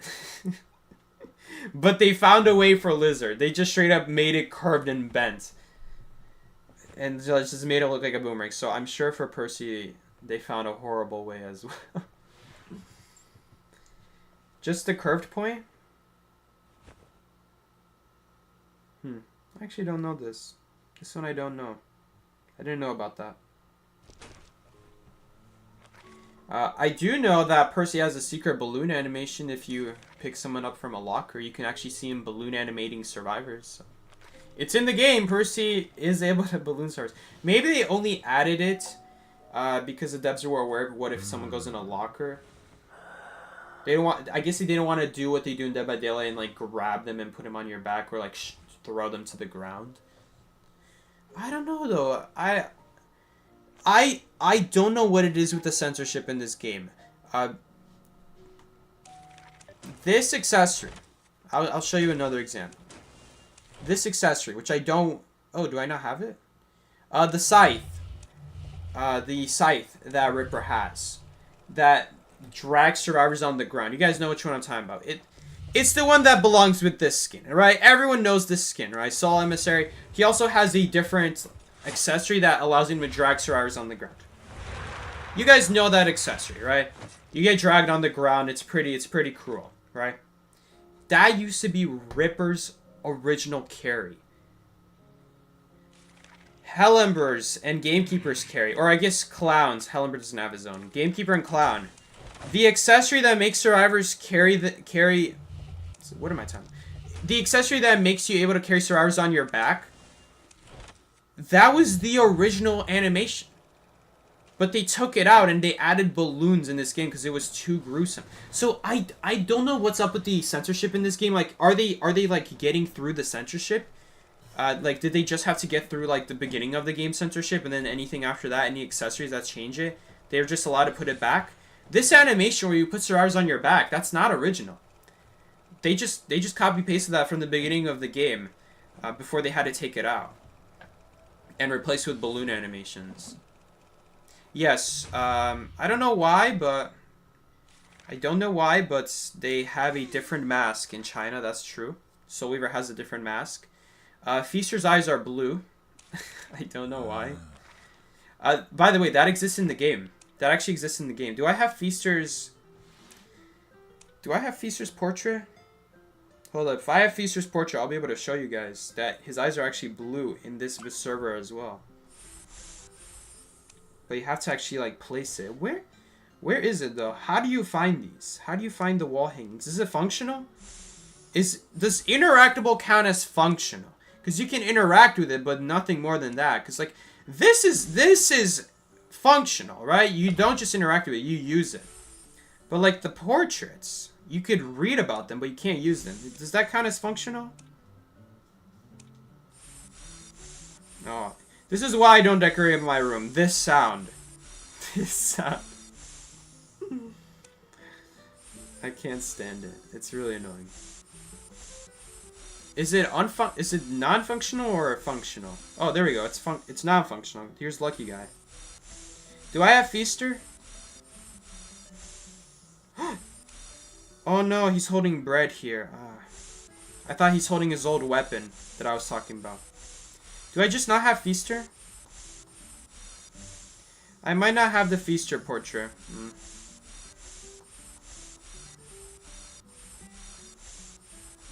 Well, anyway, the Feaster portrait has blue eyes in the global server. So, like, there's, like, these little remnants from the different servers. There's little remnants from the original beta game. I think it's really interesting. No one really notices it. I'd be surprised if Music Man puts it in his Jeopardy thing that me and Miki and, like, other people are going to be doing with us. Like a Jeopardy game show. Because that would be like a good Jeopardy question. Like in the icon, what is the picture for like what is it called? Oh god, I'm sure if I heard the name I'd remember it, but what is it called? Oh, herd behavior? No, herd behavior is the bell. That herd mentality. There we go. It's called herd mentality. What is the icon for herd mentality? It is. Even if you looked at it, some people still wouldn't know what it is. Like, they'd look at it after that question, they'd be like, I don't know what that is. You still wouldn't know. It's the old machine from the OG game. Like, this is some, like, really obscure stuff. That would be worth 500. That would be 500. Hi, Michael. What's up, ZZ? The sound is still better than Mad Eyes and Metal Noise. For real, for real. Alright, guys. I think we're going to call the stream here. Like these little things. See, I wonder what Gamekeeper's weapon was. Was it always a hook? Was it always a fish? This one, I'm not sure. I'm pretty sure it was always a fish. It actually kind of makes sense. Because the fish has, like, chains attached to it, so... I actually like... I like Gamekeeper's weapon. It's cute. I like it. I think it makes sense. Like a fish that could be pulled apart and have chains in the middle. It's really neat. I like the idea. It's not so boring like Hookslinger or whatever his name is in WWE, where it's like just like a sharp object attached to a bunch of hooks. It's like a hidden fish. Wasn't it a knife with barbed wire? Oh. Dang, that's a shame. I think the fish fits pretty well. I like it. Yeah, I think it makes sense. Unlike unlike some weapons. Literally, what is this? How did they get inspiration for this? I'm pretty sure there is a Hellenberg skin that gave him his scythe back. The Call of Abyss. This is what I mean by the devs. How do they get away with this stuff? So they're not allowed to put a scythe as the weapon, but they're allowed to put it back for a skin? I don't get that. I don't get that. So none of my skins have it, obviously. The Pirate Call of Abyss skin. That's a scythe. It just doesn't look like it because it has like all these barnacles on it. So the ugly barnacle. There was a barnacle that was so ugly. He died. Or whatever the story is. You wonder why a shark. They really had no idea for Hellenberg. They really didn't know what to do. Oh yeah, here's Mr. Puppet, by the way. Clown used to have different voices. So when Clown picked up someone, Mr. Puppet and Clown, they share the same pickup noise when they pick up survivors. But they changed the voice for Clown. I think it had something to do with like the voice actor. They didn't like the voice actor. I think voice actor like cheated on his wife or something like that. He was sleeping with prostitutes. Hilarious! We have presidents sleeping with prostitutes and no one cares. Okay, people are actually caring, but I don't know why we're caring. If anything, he should be in prison for whatever, like not paying something. I don't know why we're talking about that. No one in America, no one cares about that. In China, they do that. So they took away his voice, and they replaced it with something else. You know what's funny though? You know what's real funny? They took away his voice for Clown, but did you know? Did you guys know Clown and the Ripper are the same voice actor? So why does Ripper have the same voice? I don't get it. Like, stuff like this with the devs, like, they're so stupid. I could never say this on Call of Abyss, but this is my own stream. The devs are so stupid. They be changing stuff, then they be putting back in the game. Like, where is the censorship gone? You're avoiding censorship? Like, what the? Alright, like, fair enough. Maybe the government isn't looking too much into it. Maybe the rule is that as long as it's not at the beginning of the game or something like that. Right? They took out a voice actor for something that no one would care about in America. You'd be put to shame, obviously, but no one would care about it when it comes to money. Alright, unless you put a bad image on them, I guess, but no one cares about it. Even then, no one cares about it. They took away Clown's voice, but they kept Ripper's voice. They're the same voice actor. Yeah, they replaced Clown and they said hopefully no one notices for Ripper. There's literally a video of him. Granted, he speaks in Chinese, but there was a video of him. There was an interview video of him. Of the voice actor for Clown and Ripper, of him being interviewed. Yeah, not the devs' fault that the censorship laws are silly, but why are they coming back? That's what I don't get. Like, I don't get how they're allowed to put it back. Like, that stuff like that is confusing. Other stuff like why isn't the Persona web different if they're so worried about censorship? Like, why is this in the game? It just literally doesn't make sense. I don't get it. I don't get it.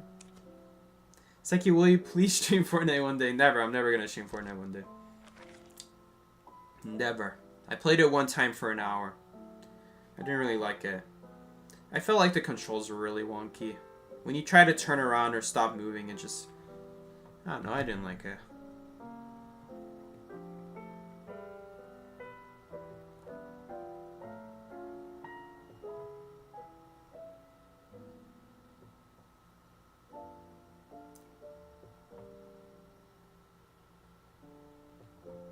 If they never get called out, they'll leave him in. I'm never gonna say anything because I like having these like little things in the game. It's like, oh hey guys, did you know this? Or did you also know it still exists in the game? Like, that's even cooler. It's like most people know, like, oh yeah, I know that used to be in the game, but they don't know. Or like, I know Hunter, like Hellenberg's weapon used to be different, but they don't know that like the loading symbol is based off that. Well, I guess maybe if you knew Hellenberg's weapon was a scythe, I guess people figured that it's probably something else, but they didn't know what it was. And then not only do you not know what it is, did you know it's still in the game technically? Like, I think it's like, how much donations for you to play Fortnite? I don't even know if I could. maybe if there's, I guess there's a new TV in the basement. I need a lot of HDMI cables. I would need an HDMI cable to go into the TV for the PlayStation, and then I need a second one to put in for the capture card so you guys could actually watch something and not a black screen. Unless you want me to turn around my computer camera and point it at the TV. I don't even know if I could. I guess we got a new TV, so if that TV has more than one HDMI cable, I guess it'd be possible. I don't know. Psyche, I will personally give 2 HDMI cables. It's not that we don't have HDMI cables. We have tons of HDMI cables. Do you have any idea how many HDMI cables we have from all the Nintendo consoles we have? We have a lot. We don't need more HDMI cables. The problem is not that we don't have HDMI cables, is that there's nothing to put the HDMI cable into. The TV only has one HDMI output in it. You can only put one HDMI cable in it. That's how old our TV was. Now we got a new TV though. I'm not sure if this one has more than one though. I might be surprised if it didn't. Cause I would think that newer TVs would have more than one. It's not that, again, it's not that we don't have the HDMI cables. It's that there was nothing to put into the TV. Drinking game, take a shot every time he says HDMI. I hate saying HDMI. It's so annoying. Why do I have to say these 4 syllables? Who made this? What does HDMI even stand for? If it doesn't, I can send you my Apple Broadcasting. You can get an extra what though? Extra TV? What do you mean? Get an extra what? I'm telling you, there's nothing to plug into the TV. You physically cannot plug anything into the TV. To plug the PlayStation in, I need to use one of the HDMI cable outputs in there. Okay, I plug it in, alright? I need to put one more in for the capture card. Because this capture card, I gotta put an HDMI cable in the TV for the capture card. Otherwise, this is what happens. This is what happens if it's not connected. Right? So I might be able to connect it to the Elgato capture card, right? But then where does this other part go? I have nothing to put in the other part. HDMI for you have an extra. It's not that we don't have HDMI. We have so many HDMI cables. This dude doesn't understand. Or he's just messing with me. I don't know. He wants me to keep saying HDMI. Okay, that's not the point though. That's not the point. That was my old excuse. Now I don't know actually. I never really checked. I still don't want to do it though. Still don't want to do Fortnite. I make all this argument there's no room for HDMI cable, and even if you prove me wrong, it's like, but Psyche, we got a new TV, now there's room. I'm like, still don't want to play Fortnite. Your Apple HDMI thingy would get, I don't know what you're talking about. What is an Apple HDMI thingy? What do you mean extra HDMI? How are you going to put something in the TV? Are you saying there's wireless HDMI now? I don't get it. Direct this lost man to a Fortnite.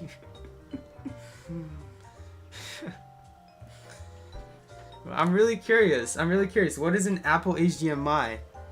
Is it wireless? Hi Psyche Fandom, I just got off work. I'm exhausted. Welcome. We're about to end stream though.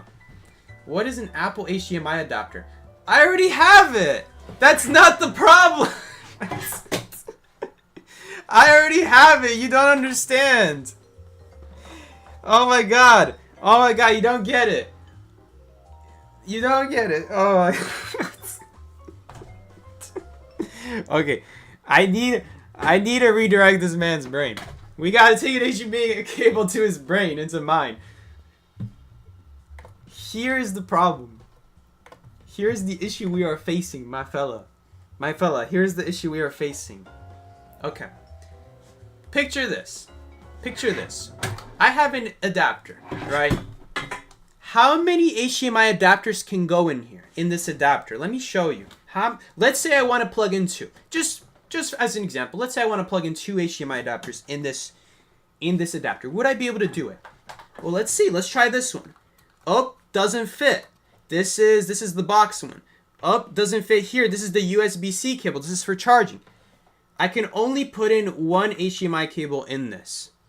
Understood? So if I wanted to put in a second one, I physically cannot, because there's no more space. There's nothing to plug it into.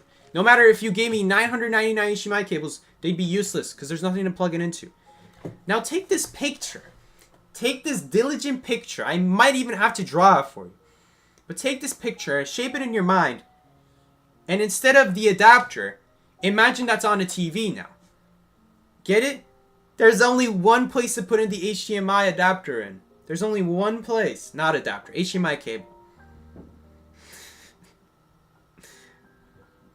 So, the PlayStation needs an HDMI cable. So I need to plug in the PlayStation. Otherwise, there's no picture on the TV. And I need to plug in the Elgato card also into the TV to get the picture from the TV. The best example for you to show me is for you to show us the TV. The TV's gone. We threw it out. We have a different TV now. That was my old excuse. So the hilarious part is none of this matters. I just wasted your time with that. That was my old excuse. Now, I guess it's possible that I take the PlayStation and I try to find a way to plug it into the computer. And the computer becomes my TV. And my computer has multiple ways to put in HDMI cables. Does it? Okay, it has one. No, the computer has the same problem. There's only one place to put in an HDMI. So the computer would have the exact same problem. Where there's only one place to plug in the HDMI. Tell us how much you have. I will give you the Fortnite Battle Pass. I don't want to play Fortnite. Come back, Trixie HDMI. I don't want your Battle Pass. I didn't even know you could give Battle Passes. What? I'm not playing Fortnite. I'm sorry. I hate Fortnite. Now, if you ask me to play PUBG, you know, now we're talking. Now we're talking. We can get that set up. We can get that set up now. Mind you, it's been a while, so I kind of suck. What about Ariana Grande? What about Ariana Grande? What about her? What do you mean, Ariana Grande? Exactly. My man, what are you saying? Do you hear yourself right now? Are you reading? Would you play Fortnite? No. Oh, maybe it's talking about a different Fortnite. He changed the spelling for Ariana Grande. No. Unless Ariana Grande has something to offer me when I play Fortnite. It had to be a pretty good deal, because I literally don't care. I think you picked a wrong role model. You gotta pick one who, like, a person who I actually care about. Not that I don't care about Ariana Grande's well-being. Just I'm not someone who follows singers. I may like their songs. Listen, I like Ariana. I don't want to say I like Ariana Grande's song, because that's not true. For starters, I haven't listened to all of them. I haven't even listened to close to them. I might have heard like 10 at most. And maybe more, but I must have forgotten that they existed by now. And those 10 that I'm telling you about, I cannot name you 10 songs. But I know for sure there's at least 10 that I'll recognize me and I'm like, oh, I know this song. He wants to go to a concert with you, Sagi. Oh my god. I am so confused. Wait a minute. You're telling me that singers go on Fortnite and they actually play? And they actually go in the microphone and sing inside their house? Is this a real thing? How does this work? Wait a minute. They had that marshmallow thing. I didn't understand how that worked. So what? It's like a person singing there, or is it just their music playing? Are they actually playing the game, or is it just someone they pay to be behind the screen? You could attend the Travis Scott Fortnite event. I'm sorry, I don't like his music. That's a hard pass for me.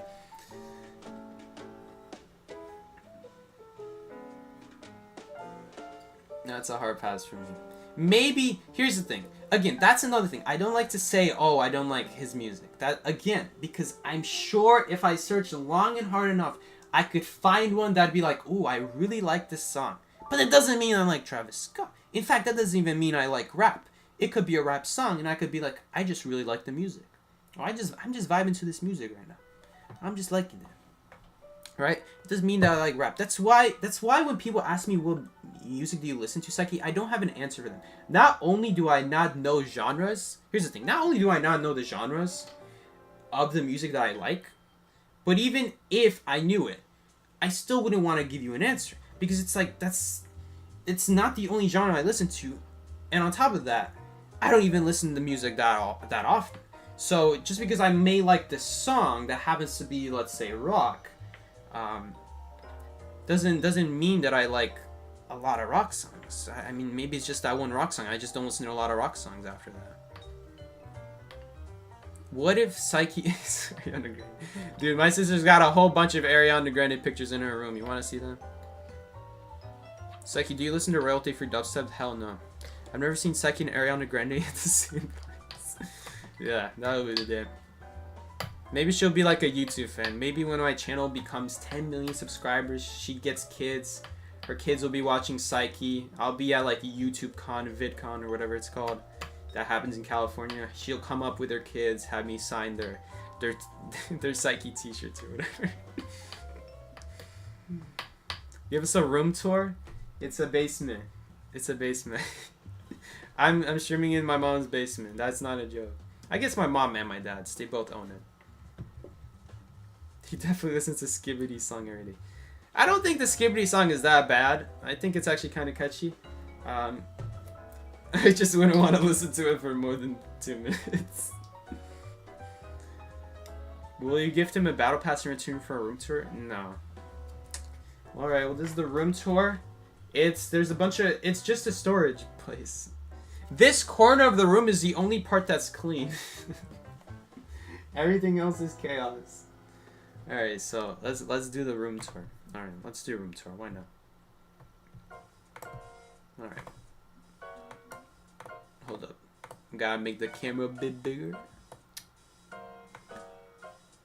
Alright.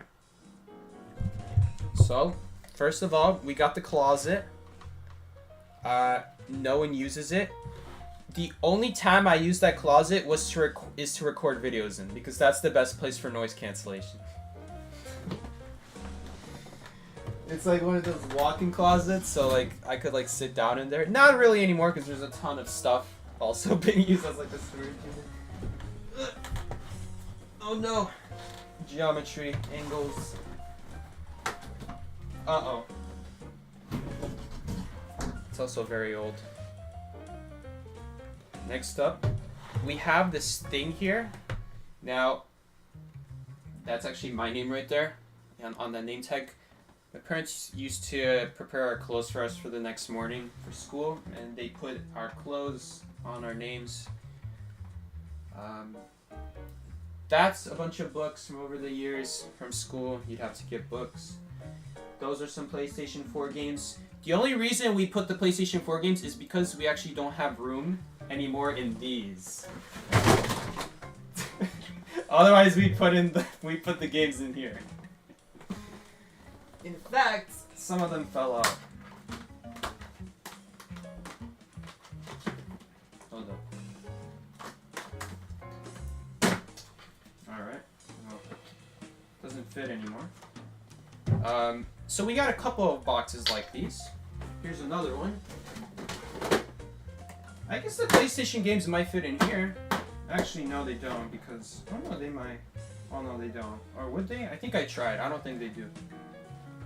Anyway, this game sucks. Okay, I should really beat games like that. I never played Super Smash Bros, but we own basically every Super Smash Bros except Nintendo Switch Smash Bros. Because my brother would always get it. Anyway, my dad found this at work. He cleans cars. Didn't actually get that game. I think he also found this at work.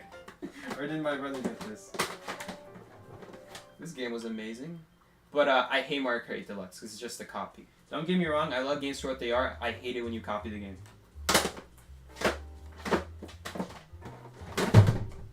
You know, I say that, but...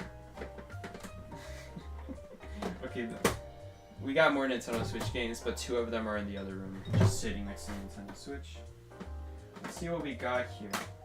There's Super Mario Maker 2. Got Luigi's Mansion 3. We got Splatoon 2. We got Super Mario Odyssey. We got Super Mario Party. Dude, they made a second Mario Party game just because this one was so bad. And we also have, I think, what was it called? Super Mario All-Stars with Mario Galaxy and Super Mario 64 and whatever that other game was, Super Mario Sunshine. And we have Mario Kart 8 Deluxe in the other room. So, same guy who says he absolutely hates them copying games still has Mario Kart 8 Deluxe. Because I'm not gonna lie, I do like the double item and the DLC they've made is great. I've just never played it. Anyway. So you're probably thinking that's it, right? Ugh. My dad found this at work. I was given this on my communion. Amazing game, by the way. Only Sonic game I've ever played. I was given this on my birthday from the same aunt, I'm pretty sure. Amazing game. I would have never gotten this otherwise. Unironic banger. Try it out. That's all I gotta say. Don't ask why we have 2. My dad found this at work. My brother asked for this. I never played it. Never played it before. I think my dad found one of these at work. I think that's why we have 2. I don't know why we have 2. If you're laughing because we have 2 Wii Fit Plus games, get ready. Get ready, because there's something way funnier than that. Let's go in this collection now. Alright? So if you thought it was funny that we have multiple of the same disc, watch this. Animal Crossing, my brother plays this. Yoshi's Island. I've never played this, but I really want to. I just keep forgetting. Mario Tennis, my brother plays this. Mario Party, my brother plays this. Mario Party, my brother plays this. Where are the games that I play? What? Brawl Stars. Smash Bros, my brother plays this. Alright, now here's the funny part. Here's Super Mario Bros. 2. Great game. Oh. It was on the bottle cap. Here's Super Mario Bros. 2. Yes, you see that, right? There's another one right there. Donkey Kong Country Tropical Freeze. Super Smash Bros. Brawl. My brother played it. Amazing game, by the way. Love the story. Here's New Super Mario Bros. U. Since we're on the topic of New Super Mario Bros. U, here's New Super Luigi Bros. U. Different game, by the way, different levels. Alright, now here's where it gets funny. This is where it gets funny. Donkey Kong Country Returns. Tato actually told me she has this game and she never beat it because she got stuck on the Minecraft level, which is definitely a hard level. Oh, what do you know? Here's Donkey Kong Country Returns. Let's ship one over to Tato right now. Yes, they both have the disc. Okay. Alright. Now, again, if you thought that was funny, get ready. Alright, so here's Super Mario Maker hit game when it came out. Here's Super Mario Galaxy 2. Has a disc inside. Wait a second. What's this? What the heck? I thought we already had you. Oh my goodness, man. What's in here? Oh, Mario Kart Wii, that's where it went. I don't know what happened with the cover. Okay, so a little bit of backstory. Why do we have multiple of the same game? I'm pretty sure we have a second Mario Galaxy. Where is it? Where did it go? Oh, I found it. Alright, it's not over. The funniness continues. Oh wait, no, wait, is it over? Where is our second Mario Galaxy disc? We have 2? We have 2 Mario Galaxies, right? Dude, Tato thought this was a person, by the way, when I said Mario Galaxy is a great game. Is great. I think I only said it's great. I don't think I said it's a great game. She's like, who's Mario Galaxy? Tato. Shake my head.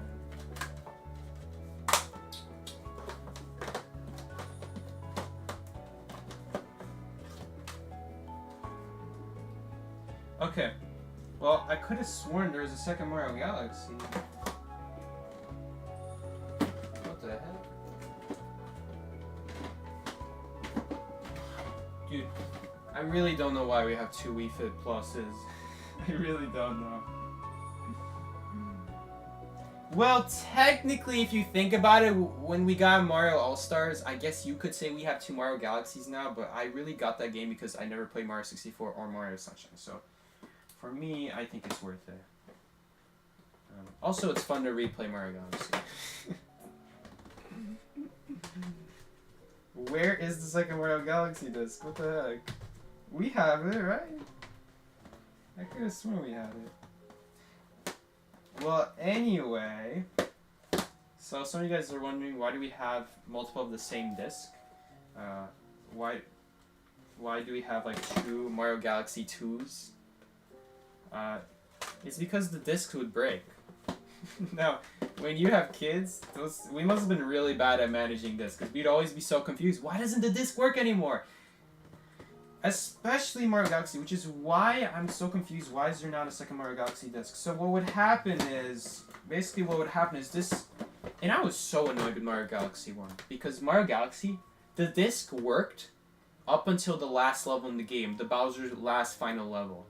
The Galaxy Generator? No, Center of the Universe, whatever that level's called.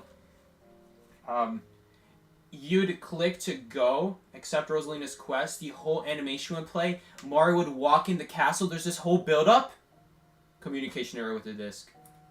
And it would happen over and over and over and over, and it would never fix. It would never fix. Something like that. I think the disc is broken, but I've never had a disc broken like that. I feel like the only way we've had this broken is that they just completely don't work. Well, in my case specifically, it was just broken on the end scene. All that build up for nothing. And eventually what my dad would do is he would either buy a second game or oh, I forgot to mention another game we have 2 copies of. Where is it?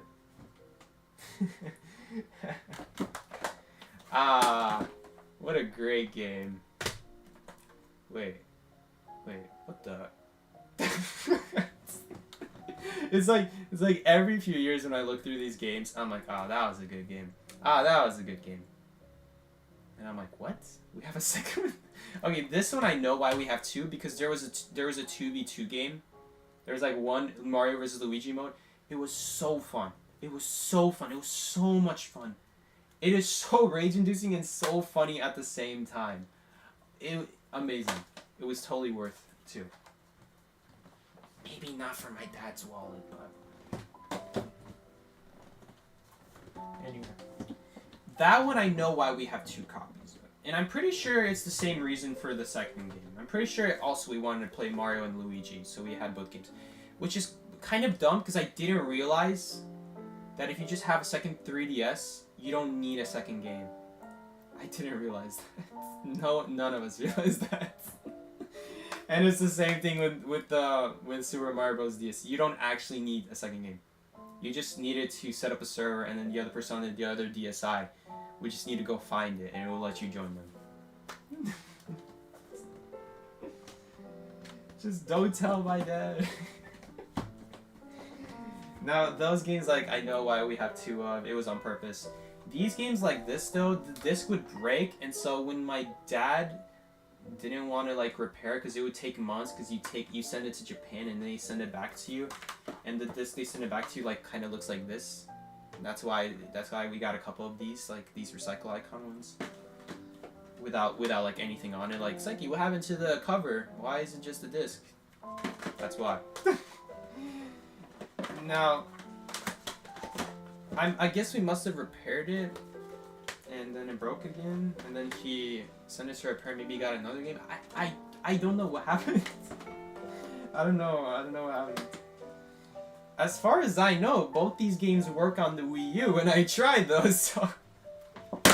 Maybe it was the problem with the Wii. Maybe the Wii had a problem. Because I'm pretty sure all these games work on the Wii U.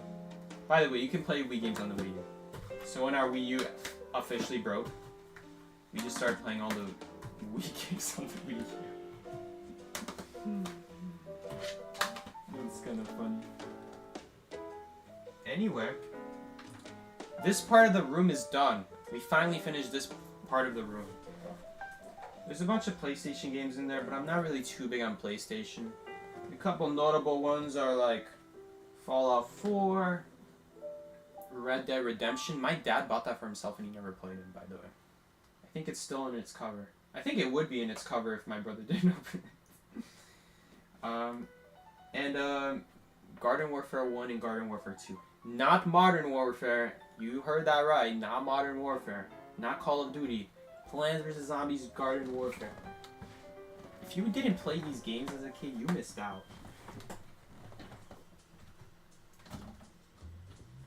By the way, Tato sent this. I never ate the last one.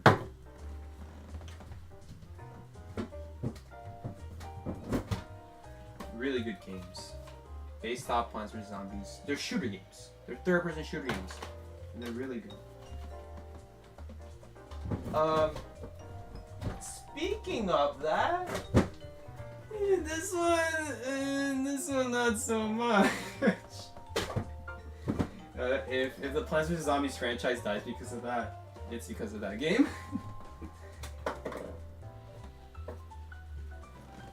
Anyway, time to put all these games away. Time to put all these games away. Brain games. Did it go in here? I think they were in here. I forgot. I have a specific way I like to put these discs in. You see how like fully like fills it in perfectly? Oh, 10% battery. Alright, where did these go?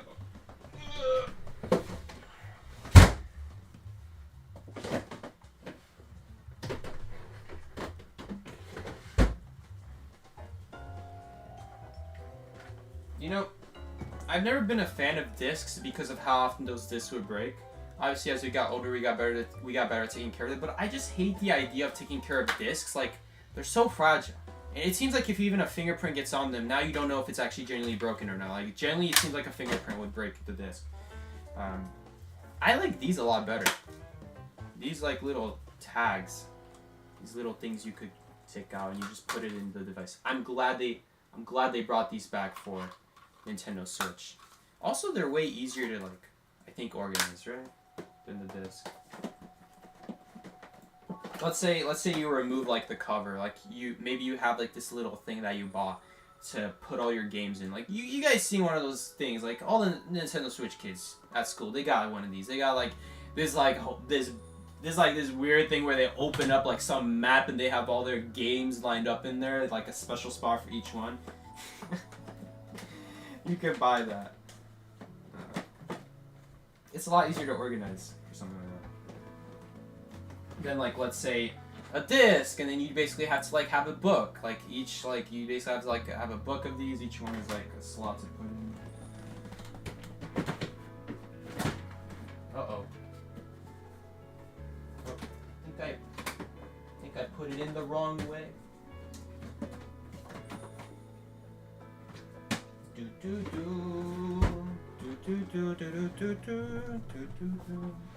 Alright, so that's that part of the room. As you can see, it's really just a storage place for my sister. Now we're actually onto the room tour.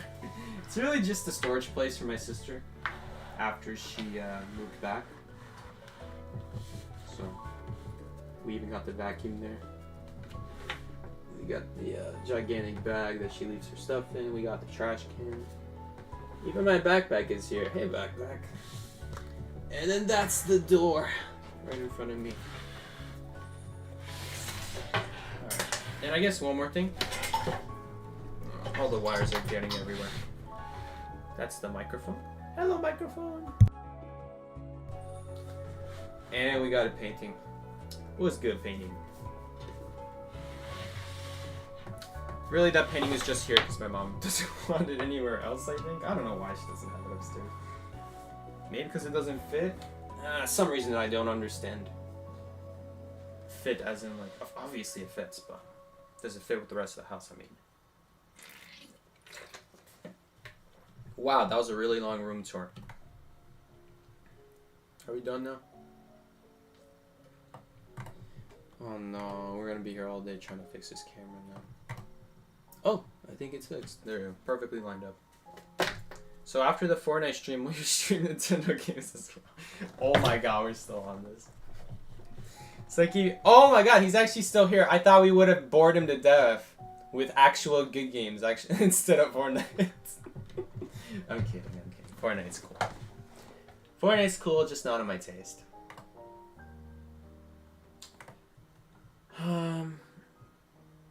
Does Psyche have a headset dent? I never wear headphones. The only time I wear headphones is for these streams. So 2 times a week.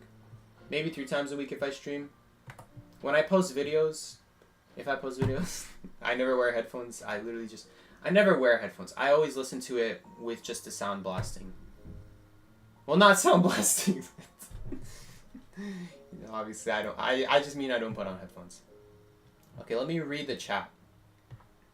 From where I left off. Horseman of the Apocalypse. Furniture scrolling noise. Mad Eyes metal noise. Percy choking. This is why I don't read chat. I'm kidding. Obviously we read chat. Of course we're gonna read chat. Psyche heard today's news? Did they replace Bane's voice? Yeah, yeah, I guess it is different, but it's the same noise. Same sound. It's very identical. Yeah, you're right. I guess Gamekeeper's voice is different. Yeah, you're right. Yeah, you're right. I don't know why I never noticed that. I guess it's because the voice sounds exactly the same. I guess it's because Gamekeeper wasn't really too interesting. His voices weren't too interesting, I guess. If anything, it might have been an upgrade.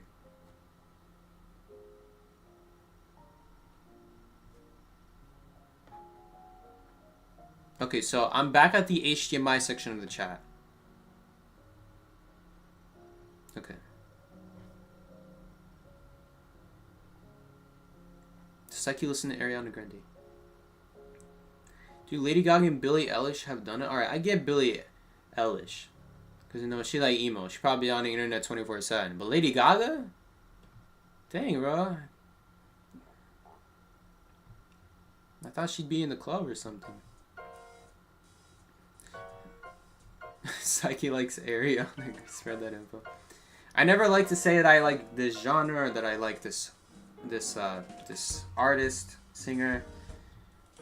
Just because I might like one song, but usually that's one of the few songs I like. It's very rare that I like a lot of their music. If even possible. And the other thing with me and music is that it just depends on my mood. The other thing with me and music is that there's so many problems with me and music. It's not just is in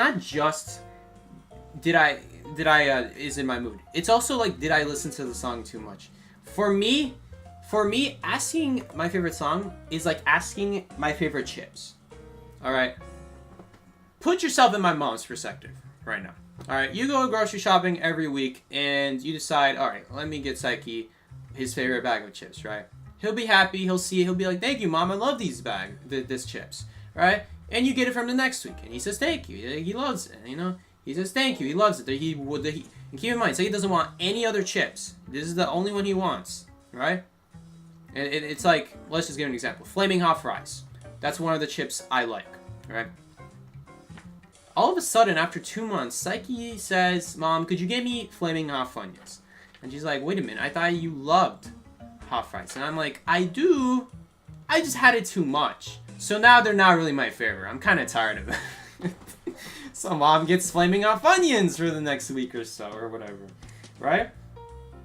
And then she gets it next week, and next week, and next week. And Psyche suddenly doesn't feel like eating Hot Funyuns. I'm like, Mom, next up, could you get me Chester's hot, not Chester's, Munchies, the spicy Munchies, Flaming Hot Munchies, get those. Mostly because of the Flaming Hot Sun Chips, not gonna lie. So you get Psyche flaming hot munchies for the next month, and then Psyche's like, okay, mom, that was really good. Now could you just keep getting me like extra hot flaming Cheetos, like the black bag one, not the red one. We're talking about the black bag one. Those are really good. So that's kind of the problem with me and music. If I listen to a song too much, I'm like, I don't like this song anymore. I'm like, I'll like it again in a year or 2 years from now when I haven't heard it at all. And I'm like, oh my god, I forgot how nice this song, how much I like it. And then it's going to be stuck in my head for like a week. And then after that, I'm like, man, I'm so tired of this song. Why did I even think of it? Or something like that. Alright. And that's just me listening to songs. Alright, like, fair enough. Alright, fair enough, Psyche. Maybe we all get like a little bit bored of songs. Alright, fair enough, Psyche. I just have like a mood problem as well with songs. The easiest one for me to explain is when I wake up in the morning. 7 o'clock in the morning, I do not want to be awake. I have to go to school. I go in my car, and the music is not blasting, because I never blast the radio, but it's like someone singing, and it's like, and it's just basically someone talking. Alright, that's enough for me to annoy me. I'm like, I don't care if you're singing. If I hear a human voice right now, I will shut that up. So that's the other problem with me and music. Is that if I hear someone singing in it, it depends on my mood, and it depends on like how much I've heard the song. For example, right now, I kind of like Post Malone. You know, I'm kind of liking Post Malone's songs. They're all very depressing. Don't get me wrong. They're all really depressing, but the instruments are nice. I like the instruments, and plus I'm kind of like in the mood for it, right? Right? Goodbye, goodbye, goodbye. I'm no good at goodbyes. You know, it gets stuck in your head for a little bit, you know, or like, you know, stuff like that. Cause you know, I'm gonna go through something. Maybe like I'm no good at goodbyes, something like that. You know, and it makes you feel like, oh, I'm so sad. You know. I have something to relate to. Thank you so much, Post Malone. I'm not like that. Just to make you guys understand better. Right? But let's say something happy happens in my life, right? I hate Post Malone. Post Malone, you suck. Why are you so depressing all the time? Shut your... Get some Katy Perry in here, like... Or like some Romeo, save me, honey. I like the old Taylor Swift songs, but I hate the new Taylor Swift. She sucks. Something like catchy, you know? One thing about me is that I never really listen too much in the lyrics, which is why, again, I don't really like to talk about music, but I never really pay attention to the lyrics. In fact, a lot of songs I don't know what they're saying. I've been speaking English since I was born, and I don't know what these songs are saying. Between the music, between me driving, even if I was standing in the same place, I still wouldn't be able to understand some of these people. So the only thing I really like listen to in music is the instruments. If I think the instruments are catchy and the sound of the voice is flowing with it, no matter what they're saying. I mean, heck, they could be telling you to turn off the TV, I'm watching a game, or something like that, you know? It doesn't matter what they're saying, for me. As long as it's like, it flows with the song. But again, sometimes I might just not be in the mood for it, you know?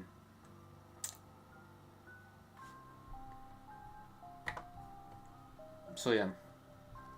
I'd say my biggest issue with music. He definitely listens to the Skibbity song every day. Among Us Charm remix. I like the one thing about music is that the one thing I will say I consistently like about music is I like two things for sure, no matter what. Classical music, especially piano music or like something like that, or some orchestra or something like that. Orchestra not so much, but like it's still fine. But piano music or like something with violin, maybe combined together, amazing. Or jazz music, because neither of them really have people singing. And so even if I'm in a terrible mood, I'll just turn on the radio. I'm like, oh, I'm okay listening to this. And also the other thing is that because no one's singing, it doesn't really remind me of anything bad. Let's say it's like a super sad song, it just reminds me of something bad. I really puts me in a bad mood. Super easy. Seki, scroll down. Too bad. We're reading all the chat in order. Give us a room tour. Okay, so there we go. This is where we left off. You should sign my Psyche t-shirt. How do you have a Psyche t-shirt already? Psyche using the in real life version of IDV lockers. There you go. That's where I filmed my rescue guide. Inside that very closet. Is there anyone who can help me with the puppet closet? You still haven't gotten the skin. No problem. You just put it in the Discord. If you're still here, you can join our Discord in the bottom in the description. Put it in like the links and pictures channel or the main chat. I don't care. And then people will just click on it and do it for you. We have plenty of people. I'll do it. I even do it for other people. It's like, have you played the Lego PlayStation Lego Marvel? I never played that Lego game, by the way. And Hobbit games, never heard about that. This might be Nintendo's #1 fan. Admit it, Adrian. If you're in that, oh, okay. I thought someone was saying admit it. Psyche is so low key. Gamer pill. Oh god. So have you played Mario and Luigi Bowser's Inside Story? I think I showed that. Yes, I have. Yeah, I love that game too. It was a really good game. The ending was really sad. I genuinely felt bad for Bowser. Like they sent him a cake and everything despite what he did. How tall is Psyche? I don't know.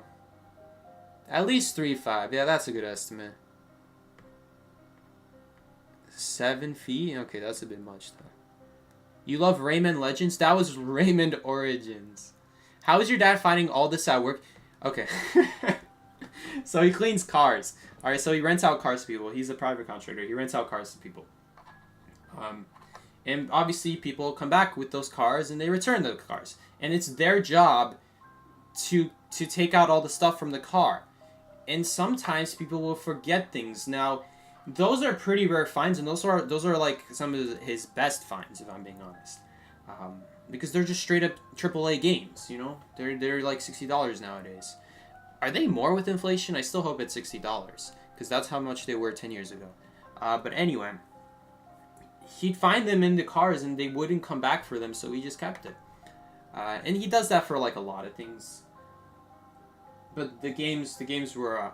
Who's taking games on vacation, by the way? Are you also bringing the whole Wii U with you? In that case, how did you forget the game? Or like the whole Wii with you, whatever your console you brought. Like, I don't get why people are carrying around whole game discs in their rented cars. How did they get it? How did it end up in the car? Why is it not at home? How are you playing it outside of home?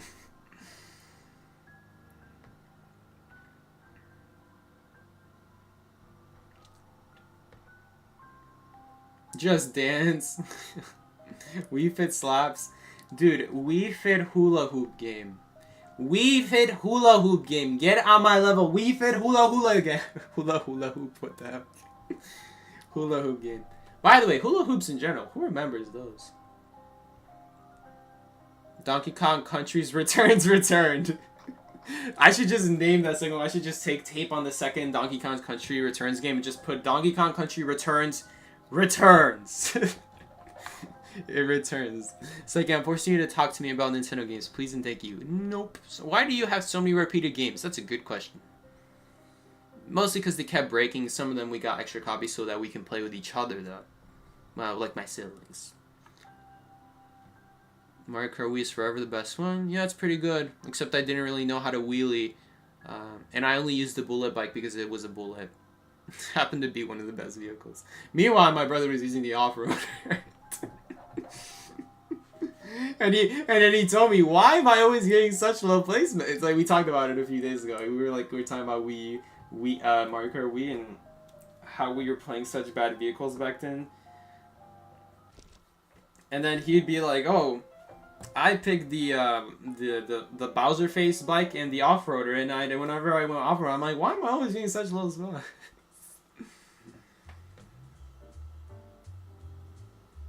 Can I buy some of these off you? No. I have a bunch of Wii games because my uncle used to pirate the disc. Oh no, Oscar, don't say that here. I cried so hard reading Rosalina's story. It was sad, but for the Rosalina story in the Mario Kart, not Mario Kart, in Mario Galaxy, it never really hit the same for me because the thing about that is that you unlock it as you play the game more. And if you don't play the game every day, you just kind of forget where the story went. When I read the whole story, it is sad though. Like elements. It's like you should play Ace Attorney. I've seen gameplay of it of the first 3 characters. It was you go against that old lawyer, then you go against the guy in the red suit, then you go against like the really scary guy who's like in his blue suit. It's Vaughn something, I don't know, Vaughn Karma, I think. Was he called Vaughn Karma? And then after that, I wasn't too interested in watching gameplay of it anymore because it was always going to be the red guy. I was really sad. I was like, really? That's the whole story? Just 3 chapters? I mean, I guess there's more technically, but after that, it's just the red guy. And it's like a battle between them every time. And don't get me wrong, he's pretty cool, but... I wouldn't want it any other way. It's just like, eh. I was hoping that they go more into the story. When I see that like the end credits on the chapter 3, I'm like, really? So after this, they're not like really that connected? Maybe they are connected, but I didn't stick around to watch. It's like, we, the people, want a Fortnite stream. You must provide. You mean I, the person, want a Fortnite stream? You're an A-batch Spider, and I'm so happy to see Psyche playing Spider. Welcome, double, triple, quadruple A? Is your name a quadruple A? It's quadruple A. Thank you, quadruple A. Psyche, not the password drop? Oh no, I dropped the password. Shoot. Oh man. Oh well, it's too late. Psyche, I'm gonna pull your red because it's... I don't get why the password leaks. I don't get why other things are blocked. Why does the keyboard not show for that? Goodbye, tagging into his account as he's saying, oh no, everyone's tagging into the account now.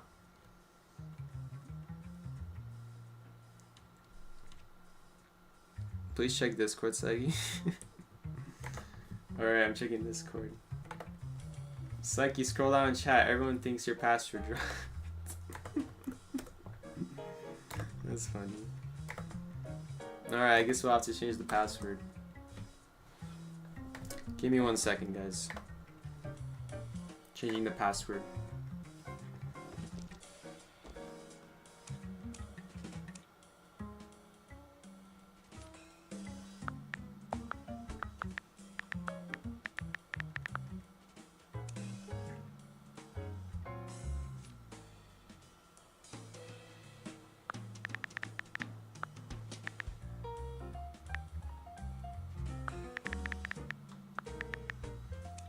Alright guys, you guys will never guess the new password now.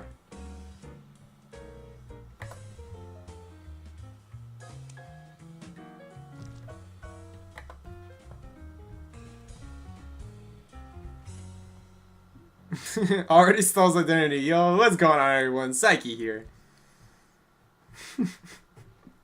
Everyone's stealing my identity.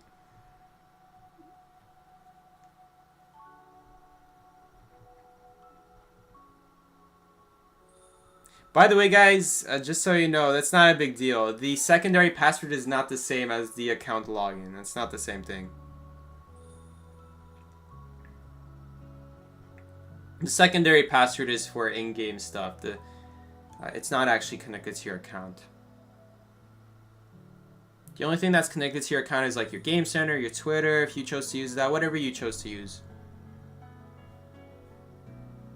The perfect comedy, the lighthearted monologue, the ignorance of his mistake. This is just drama at its finest.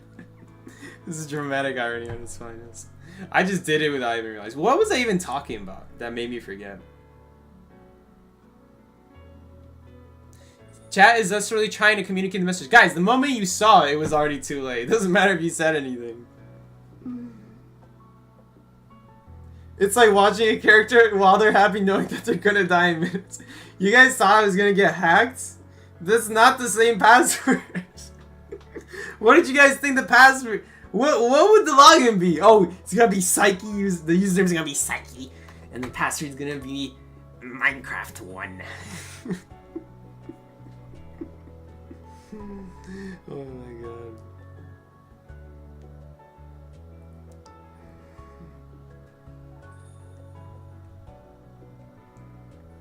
It's fine, guys. It's fine. It's just the secondary password. The secondary password, the only thing it does is so that people, if the account ever gets hacked by the actual login information, then they won't be able to delete anyone or open essences for me or spend my echoes if I had any, or something like that with the password.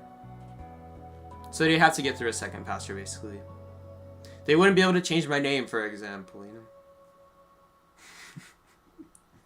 Steal such any times too. I did it on purpose, by the way. I did it on purpose. Don't worry, I know you guys saw the password. It's Fortnite 226. It was for the joke. It's like, yeah, I'm holding your account hostage. Fortnite or lose this account. Show us the login password then? Bruh.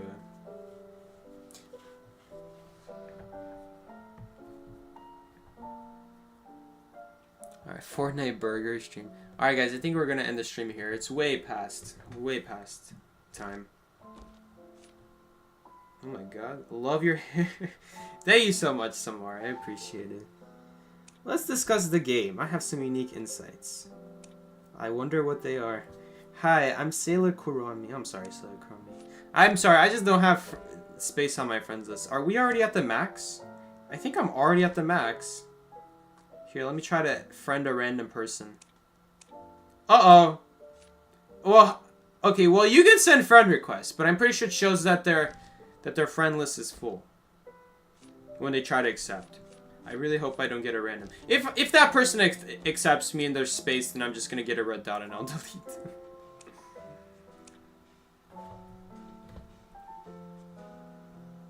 Not until you stream Fortnite modding, bro. So he has a new friend. This new friend scares me.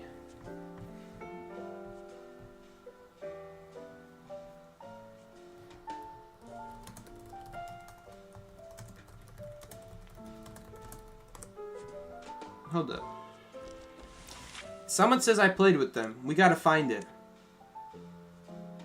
Oh, I found it.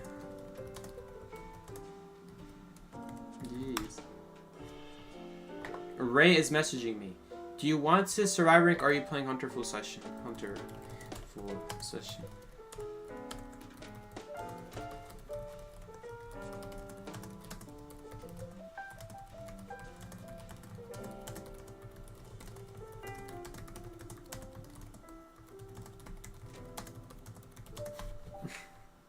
Dude, whenever I do a Hunter session, I get 5 different people asking me to rank with them. But when I'm waiting here with nothing, I'm like, alright, stream's waiting. I just need to have a team. No one invites me. There are like people in my friends list here that I don't play with, but I would have accepted them. Oh my god. He looks exactly like Mercenary, doesn't he? Oh. He kind of does.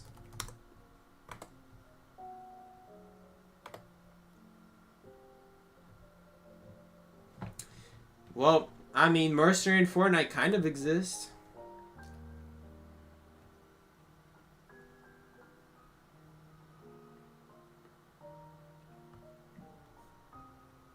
Alright. You believe in Psyche Spider-Man. Is like quadruple A like behind on stream, or are they watching live? Because the moment they tuned in, they're like, OMG, Spider stream. When are you doing another Spider stream? Oh, they're live. They're here. They're watching. When are you doing another Spider stream? I'll totally tune in. I don't know. Probably never. I'm gonna be honest, I only did a Spider stream because Spider got buffed. Any character that gets buffed, I just played. But, yeah. I don't know, probably never. It's such a sad answer. The truth is I just wasn't expecting to play Spider. The other thing is I'm never really gonna play a Hunter rank. So unfortunately all the Hunters are kind of off the table. Unless I main Hunter at that point. Then all the Hunters would be on the table. God. Would you ever actually stream or do a vid on Nintendo games though? Probably not. Especially because they got a lot of issues with YouTubers posting their games on YouTube. It's really bad. I understand it's like a difference between playing the game and modding it, but they scare me. They scare me. I really don't have plans.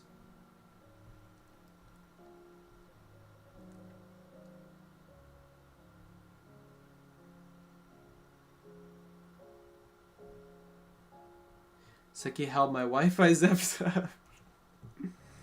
Oh no, he can't hear me. Hopefully he can hear me. It's just maybe he's watching on like 2 pixels of video. We need to reverse Ice stream where he plays survivors that get nerfed. What? So we play batter and we play lawyer. This survivor was really good. Oh, that would be such clickbait too. Every single video is just, this survivor was really good. You click on the video, it's like they're nerfed to oblivion. They just... It's like mechanic. Guys, this survivor was really good. Now we're gonna lose every game. It's fine. I mean, stuff like lawyer, batter, we can still win games with that. I'm just never gonna win the mechanic. Quadruple A should be your next username? Interesting. Your name is a scream. Oh. Ah! Thank you. Ah! What about Fortnite though? You're not getting Fortnite. Deal with it. It'd be so fun to watch though. All those games I've already played or even beaten. Most of them I've beaten. I'd be lurking too, Cyber. He's cool to have in the back sometimes. Ayo, watch what you say. That could be that could be taken out of context. You did play batter yesterday against my friend? I did. How did you find me? Oh, by the way, guys, before I forget, make sure to go subscribe to the events. We got IJL, I think, the Japan section, I think, of the summer event going on. Now, I'm not telling you to watch it. I'm just telling you to subscribe so you can get free apples. No need to thank me. But if you do watch, and by watch, I mean put the video on and then leave it and come back 30 minutes later, then you can also gain an extra 200 apples every single day by doing that. Well, every single day it's live. Look at all these apples we got. Look at that. Value. 2,400, I think. Yep, 2,400. Don't forget to do that, guys. Subscribe before there's like less than 12 matches. You can subscribe later, I guess, but you just have to subscribe for 12 matches. You don't have to subscribe for all of them. So just do it today. If you do it later and it's like the last day, there's only gonna be like 3 things to subscribe to, because everything else finished. So guys, don't forget to do your thing, your apples. Go over here to schedule, click subscribe on 12 of them. Go to events, click on subscribe to event. Go claim all your free stuff. And then right here, duration watch will show up when it's live, when IJL is live. It might be tomorrow. It might be tomorrow. Are they playing tomorrow? Tomorrow. Yep, they're playing tomorrow. So tomorrow, Friday. Tomorrow, Friday, you could already start watching and get your day's watched points, your duration watched. So usually it's 30 minutes. And you guys are probably wondering, Seki, how do you watch and how do you get apples? Because I watch and I don't get apples when I check this. You have to be in the game. So you have to literally, you have to be where I am. You got to click the book. You gotta click Arena Directory Esports. Now, from this point on, you could just click the stream directly because it's sitting right here. But I don't do that because it doesn't register that you're watching. So go to events, you click on duration watched, and that for some reason that triggers it so that it knows you looked at it. So now when you start watching the stream or whatever it is, wait, it's live today? Today is May 31st? What's it talking about? Oh, I guess it's today. Okay, well, in 43 minutes from now, 43? Yeah, 43 minutes from now, something should show up here because it's going to be a new day. It's going to be May 31st. I guess it's because the game doesn't realize it's not May 31st yet for the server. So once it hits May 31st, duration watch will trigger, and you guys will be able to watch Golden Apples. I'm going to be sure to do that when I end the stream. And this should update like it usually does. Man, how are there like day 5s already? What? Oh, live in 8 days. I was like, what the heck? I heard a rumor that Seki will be streaming Fall Guys. I don't even have the game. Seki, if you won't play Fortnite, then play Overwatch 2 and play Sigma because Psyche is Sigma. I don't even know what that means. You're scaring me, though. Alright. And, by the way, guys, Psyche Commentator will be returning. I gotta dress up, though. I only got 11 minutes? No, I'm just kidding. Alright, so make sure you guys do that. You just gotta watch in the game, and then you get 200 apples. If you watch for 30 minutes, that is. If you don't watch for 30 minutes, you get less than 200 apples. If you watch, like, I think if you watch for 15 minutes, you get 100. If you watch for 1 minute, you get 20. It's like one every, you get a reward for 1 minute, 5 minute, 10 minute, 15 minute, and then 20. Or 30, I mean. I'm tweaking and geeking right now. Bro gave us a whole extra hour. Oh, God. A whole hour of nothing. I genuinely loved watching Psyche commentate Call of Duty. Every time I hear someone read that, I'm just like in my head. I heard a rumor. User Goodbye will pull a Sombra on Psyche and hold his account hostage. Sombra, like King Sombra? Hostage until he provides either a Fortnite stream or Overwatch stream. Oh, God. Overwatch stream, there you go. That's a game. If only I owned it. Psyche Ellie Kalbis combo was peak. It was good. But unfortunately, we were Americans, so we had to get... I'm sorry. Technically, they gave me reasons that were, like, legitimate, but, like, compared to what the other commentators have said. Anyway, guys, drama aside, thank you guys so much for watching today's stream. How do I look like on the camera? Oh, I'm sucked in. Alright, guys. If you guys enjoyed today's stream, check out my other streams. If you enjoyed this, if you enjoy watching me, subscribe to the channel. It's free. And if you're new around here, you can always unsubscribe. Dream shout out. Alright. Adios, gamers. Adios, amigos. El primo. Alright, guys.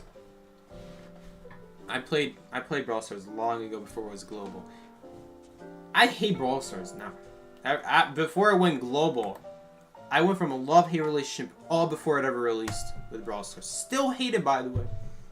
Still hate it.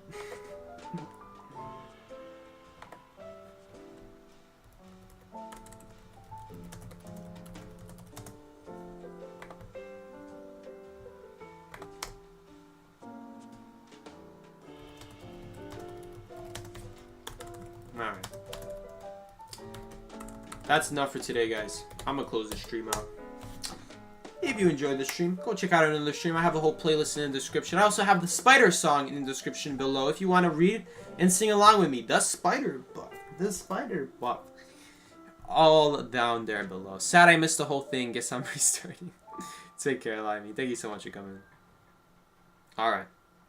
Thank you guys so much for watching. I will see you later. Take care. This has been Psyche. Peace out, everybody.